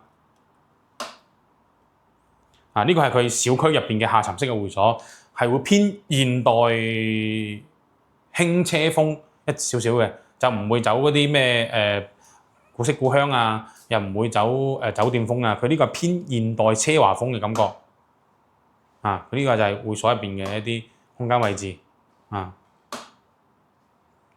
到佢戶型啦，呢啲係效果圖嚟嘅，我哋睇佢戶型圖。呢個係佢未來嗰個游泳池室內游泳池。咁室內游泳池嘅話，其實而家基本上都係咁樣噶啦。包括香山頌保利朗月陰陽雨神都係同啲酒店一樣做個圓弧頂一啲牆磚咁睇下佢牆色，而家嘅牆磚應該係顯示係灰色，咁到時係咪灰色就唔知啦。咁按效果圖嚟睇咧，個個都差唔多，大同小異呢個179方嘅，139方。我哋先從細戶型開始睇我點解同大家預告呢個樓盤咧？因為呢個樓盤其實佢嘅戶型係咁多個樓盤入邊，我覺得4代入邊，佢係集合於香山頌、保利朗月同埋陰陽雨神3個樓盤嘅賣點全部放晒。點解咧？首先我哋睇戶型設計佢呢個電梯間出嚟，大家都知啦，有個入戶大堂啦，即係嗰個叫贈送嘅電梯間啦。佢亦都係做得比較大呢度有個區域，呢度有區域，有2個區域，都係做得比較大嘅。佢而家暫時冇數據但係據聞都係有10幾20個方嘅。咁同陰陽雨神有啲似啦。咁然之後入到嚟之後咧，佢呢度有個玄關位飯廳、客廳咁樣。佢呢個做得好就係咩咧？南北對流雙陽台，即係等於好似保利朗月咁，我有個雙陽台，但係佢呢個咧就唔分單雙數嘅，兩邊都有，無論咩層數都係有單雙，即係無論係單數又好雙數又好，都係南北通嘅，佢成棟樓同一個設計嘅。咁2個陽台都可以俾你去封，睇你自己個人選擇。南北對流雙陽台，然之後客廳、餐廳廚房，佢呢個分佈咧，亦都係個 U 型嘅島台，又係全開放嘅廚房，亦都可以拉門口嘅，同埋佢1間房、2間房、3間房、4間房，全部都係南向嘅，所以佢係集合咗香山頌嘅5開間南向然之後陰陽雨神嘅送嘅大嘅前廳嗰個保利朗月南北通嘅有個副陽台，呢幾個賣點全部集合於一身，即係可以講係呢一個樓盤嘅戶型設計，可以講係抄晒前面3個樓盤全部嘅優點，去結合出嚟一個樓盤，所以我覺得佢係比較先進嘅戶型嚟嘅。咁但係佢呢個客廳咧，去唔去到陰陽雨神咁大咧？5.8米咧，我個人覺得係去唔到嘅。應該我估計應該都係4.0米到啦，4.2米到4.5米之間咧，應該我估去唔到5.8米嘅。5米達唔達到咧就唔一定，有可能得，有可能唔得。咁睇下到時佢真正出嚟嘅數據先啦嚇。咁而家呢個廳目前嚟睇嘅話咧，大概我估應該係4.5米左右有啦。咁連埋出邊個陽台，咁如果係封咗成個佢封咗嘅話咧，好大呢個客廳，然之後留翻呢個副陽台唔封，咁就呢邊做生活陽台，呢邊做空中花園咁呢個廚房出去生活陽台，咁就好舒服啦。目前我睇嘅話，如果戶型嚟講最靚一定係呢個戶型最靚嘅。好，咁入到嚟之後咧，呢個係客位啦，大家知道呢個客位啦。呢個係主人間嘅套房啦。我哋睇睇另外一邊先，另外一邊2個客房，佢係咁嘅。呢個係兩邊客房喺呢邊，兩個房係一個客房加一個主人房喺呢邊。咁佢呢個客房咧比較大嘅，佢可以直情係可以做衣帽間嘅一個效果嘅。佢呢個客房比較大嘅。然之後呢度仲有個玄關位，呢個多功能區。入門口之後咧，佢有個玄關位對沖唔到啊，咁咪轉個角先入到嚟，所以佢望唔通入邊嘅客，即係入門之後佢望唔通個客廳，望唔通個陽台。咁喺風水上面嚟講咧，就非常之好啦，有個玄關擋一擋啦。而且呢個位置咧，有啲人如果係中意屋企放神櫃嘅，呢個位置啱啱好可以俾佢放神櫃啊！入門口放個神櫃，呢度個鞋櫃啊，呢度個多功能區。即係如果我講嘅話，呢度叫做小倉庫啦，啊，我哋嘅800庫就叫做一個0.8個平方嘅一個小倉庫咁樣，啊，咁呢個係其實好用嘅，可以放啲雜物咁樣。咁然之後呢度間客房，呢度間客房。咁至於呢間客房咧，個牆大家見到係灰色嘅。如果你嫌個廳唔夠大，你可以將呢埲牆打咗佢，將呢個廳同埋間房連住佢，咁你個客廳就真係一個好大嘅大橫廳啦。咁所以我覺得戶型上嚟講咧，呢一個係目前我睇過奇江新城同埋保利朗園，即係唔計嗰個豪宅啦。咁我哋就計而家普通啲110幾方、120幾方、30幾方，我目前覺得嘅最靚嘅戶型就係呢個啦，啊，最先進嘅。咁啊，具體嚟講咧，要等佢出咗個人班房或者真實嘅數據，我哋現場體驗嘅時候先知道嘅。因為睇佢個現場，我睇佢而家個圖紙嘅話咧，個廁所嘅客嗱，主人家喺呢度入，主人房喺呢度入，一個床啦，然之後個大嘅 L 型玻璃啦，然之後呢度可以早排衣櫃啦。啊！呢度入去係個主人房嘅洗手間啦。咁呢個房個大細嘅話咧，同香山仲嗰個就好似啦。咁望落去，咁所以我覺得呢個戶型係結合咗3個樓盤嘅一個最大嘅賣點，都放喺呢度嘅。啊，呢個119方嘅。咁之後我哋睇下130幾方嘅，仲有一個139方嘅。其實就係一模一樣噶。啊，啲佈局同119方一模一樣嘅，只不過就係呢度會多咗個。呢個套間會多咗個套間，139方會多咗個套間，啲房佈局完全一模一樣嘅，就係放大版，放大版，呢個係放大版，係一模一樣啊！139同119個格局分佈係一模一樣，就係全部嘢放大咗嘅啫，然之後睇埋佢嗰個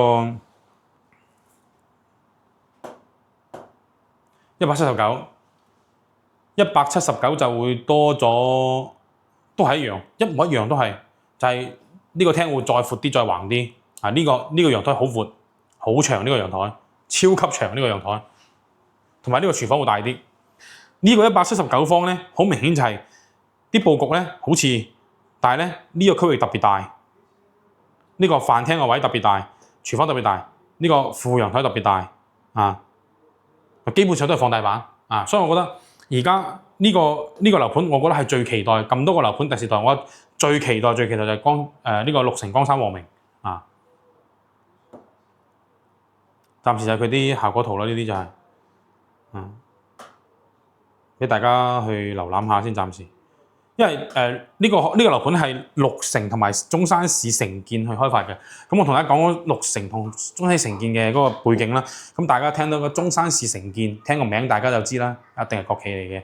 係中山市一個國企嘅企業啦，都係政府出面攞地，即係等於有政府嘅資金喺度嘅，咁所以係非常之健康同埋非常之安全嘅。咁綠城攞個中山市城建攞個地，綠城合作去代建嘅，綠城佔一部分股份啦，去幫佢開發啦。因為中山市城建佢唔係大型開發商，佢係中山本土嘅國資委，即係地主綠城咧就係有建築嘅一個好大嘅開發商嚟嘅，亦都係專做一啲第4代新中式都係喺北方江蘇嗰個沿海城市嘅江蘇浙江一帶嘅，佢係以一個健康生態模式去做一個建築嘅，咁所以綠城同呢個城建準備出嘅江山和明，我係非常之期待，因為佢戶型我覺得好靚，但係具體係點樣嘅現象咧，要到佢開放咗樣板房，我哋先知啦。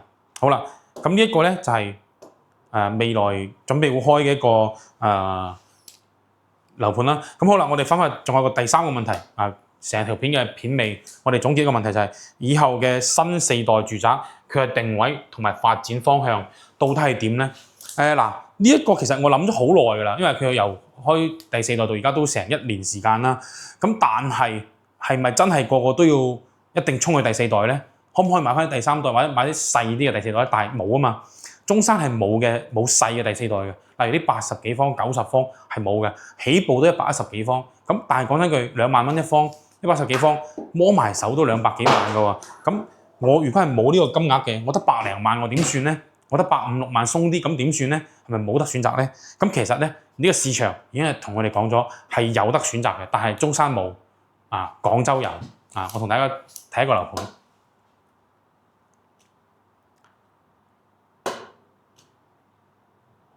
而家咧呢個樓盤咧暫時冇佢好多個信息啦，我只有佢嘅圖紙啊。而家呢一個係118方嘅。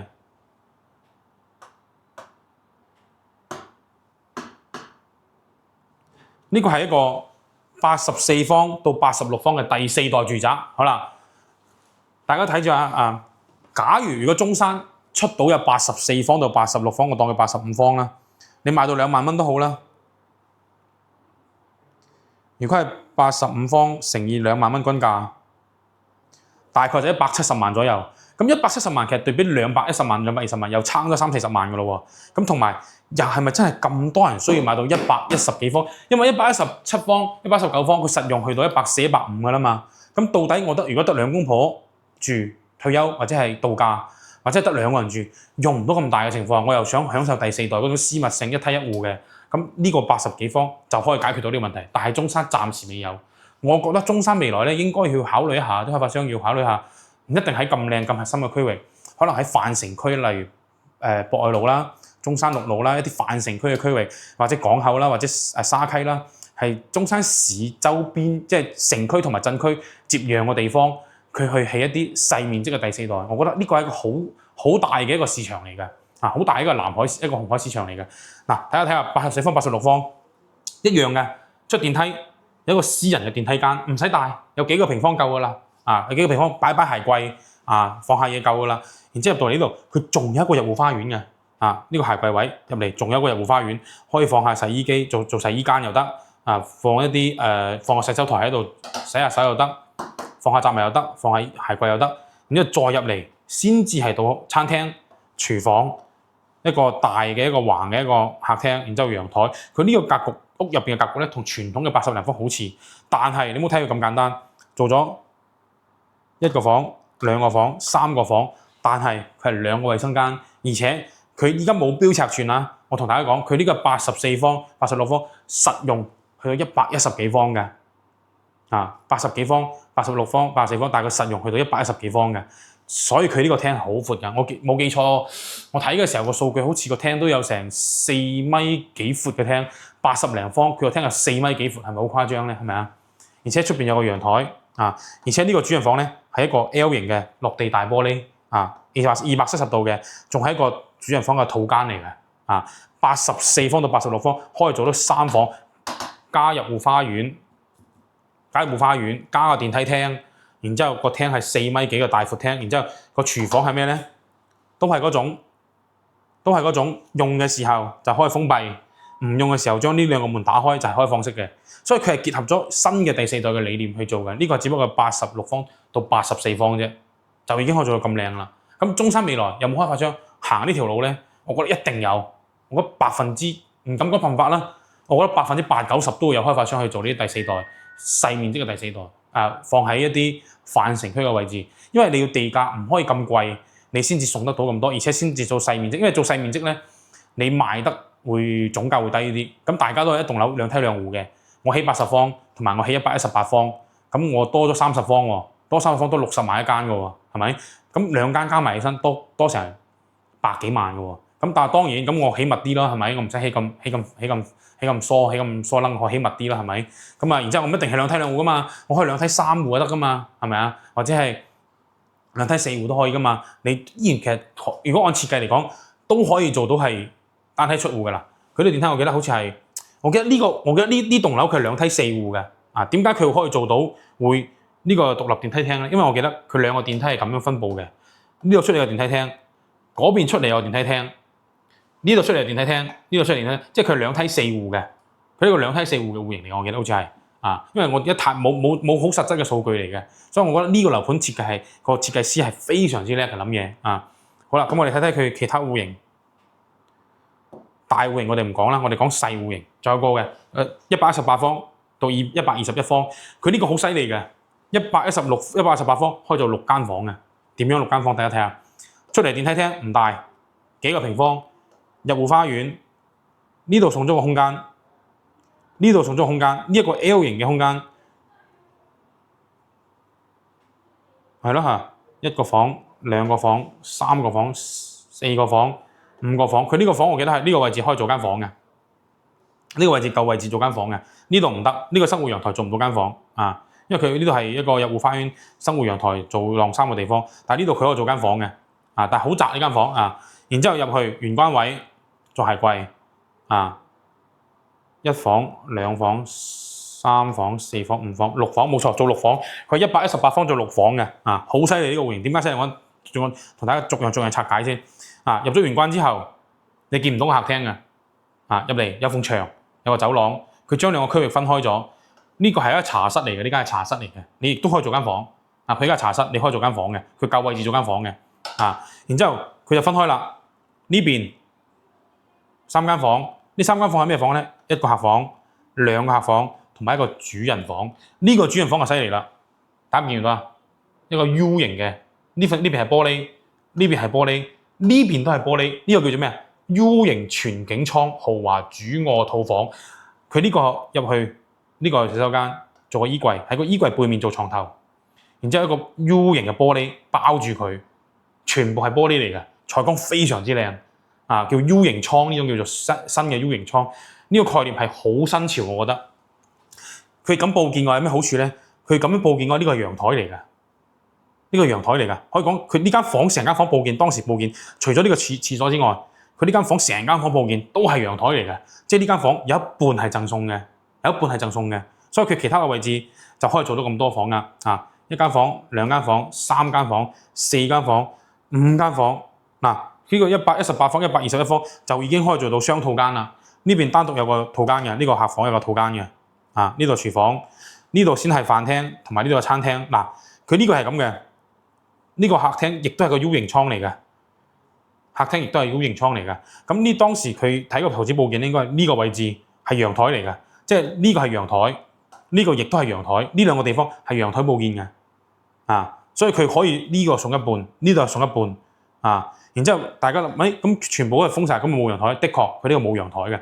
佢呢個茶室亦都係出唔到去嘅，佢只能係呢度有個生活陽台啊。所以佢呢度咧，佢俾你做個醫政間，做個家政間啊，做6房啊嘛。佢有個家政間，一房、兩房、三房、四房、五房，勉強啲可以叫6房啦。啊，佢呢個係5+1嘅啊，或者叫4+2啊，因為呢個茶室係偏細，可能會有9個平方左右。咁但係佢呢個真係誇張啊！暫時我一睇嘅話咧，佢呢個景觀係非常之靚嘅，採光係好靚，好勁嘅戶型設計師先至會諗到咁樣嘅戶型出嚟㗎。我覺得未來中山可以去參考下其他城市嘅出色嘅4.0，賣得好，呢個賣得非常之好。喺廣州嘅黃埔賣得非常之好呢個樓盤，但係好貴，都係要成4-5萬一平方嘅。咁啊，所以廣州嘅樓我哋就太推介，因為貴啦，同埋交通遠啦，距離大家香港嘅朋友係咪？咁啊，我覺得中山市未來係有機會有開發商會做呢一種嘅戶型嘅啊。咁啊，大戶型睇唔睇咧？大戶型俾大家睇睇咧，141，佢141個戶型咧，同120同118都係放大版啊，就係放大版啊，乜都大啲啊。咁好啦，3個問題同大家解決咗啦。我哋而家在售嘅樓盤如何選擇？咁啊，如果按我個人自己嘅觀點去選擇嘅話咧，我首選就係香山頌，第二就係嗰個陰陽雨神，第三就係嗰個叫做保利朗園。咁如果假如我有錢嘅話咧，我有400-500萬嘅話咧，我會揀喜匯英聯喜匯，因為真係個景觀、地段、戶型各方面真係好好，係咪？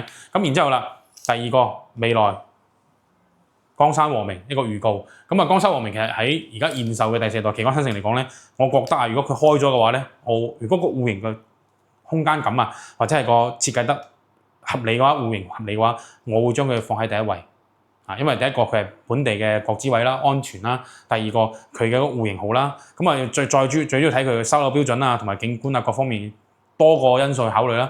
咁但係而家未出，我哋就冇得講啦。要等佢真正出咗之後，我哋去探秘啊，要睇佢探盤啊，要開箱新嘅戶型啊。咁然之後第三個，以後新嘅第4代定位同埋方向，咁我都拋出咗我自己觀點啦。咁我覺得其實第4代咧而家係幾時去買呢？而家你買就先買先享受，以後去買就會有更加靚嘅新戶型，就等於而家買電車一樣。我一年幾年半前買一部電車，咁而家越出嘅電車就越嚟越靚啦，功能 function 越嚟越好啦，電池啊、功能啊、自駕系統啊各方面比以前一定會好靚嘅。咁但係我先買先享受，我都買咗新電車都係華為嘅系統嘅，咁用咗有年幾，我覺得非常之滿意。咁都係嗰句有新嘅嘢，咁我剛好有呢個需求嘅，就先買先享受咯，係咪啊？咁如果我唔係真係咁急住嘅，咪慢慢等下咯。佢一定未來有更靚嘅戶型出嘅，同埋未來價格咧，但係價格我唔敢講啊，有可能會升，有可能會跌。咁但係按而家咁睇嘅話咧，未來嘅江山和明啊，聽講據聞係2萬起步嘅，即係冇嗰啲17,000、18,900嘅，應該可能冇噶啦。咁你陰陽與神啊，嗰個香山眾啊，都有啲17,000、18,900嘅。咁但係而家江山和明啊，吹風啊，佢就係冇2萬蚊以下嘅。咁我覺得開發商咧，佢哋叫啲銷售去放風咧，都係高開低走嘅啫。咁我個人認為嘅話，佢咁吹得嗰個價錢嘅話咧，我預計可能佢唔會17,000起，可能係18,000、19,000咁樣起價嘅，即係2、3樓。咁啊，正價就係2萬起、2.1萬，最高可以去到2萬2、2萬3咁樣。我預計啊，咁唔知準唔準確啦。咁啊，睇住佢開盤嘅時候，大家拭目以待，聽下我估得準唔準確啦。咁然之後，今期嘅視頻就到呢度差唔多啦。咁大家如果係有冇啲新嘅一啲對樓盤嘅一啲想諮詢嘅問題，如果係想第一時間攞到一手資料嘅，大家可以掃我 QR code 攞我哋嘅聯繫方式，咁我第一時間整啲最新嘅資料發俾大家，優惠啊、折扣啊各方面都可以俾到大家最新消息。同埋大家如果想睇樓嘅話咧，可以免費預約我哋，因為我哋有直達車，有一個派車喺香港派車接你嘅，唔使1分錢嘅。咁啊，大家嚟到現場免費睇樓，睇啱咗啊，咁啊就買啦。咁睇唔啱冇所謂嘅，大家都做個朋友食餐飯，當嚟中山認識下咁樣，唔緊要嘅啊。但係大家如果到時想睇樓嘅話，第一時間約 Stephen 哈，我哋下期再見，拜拜。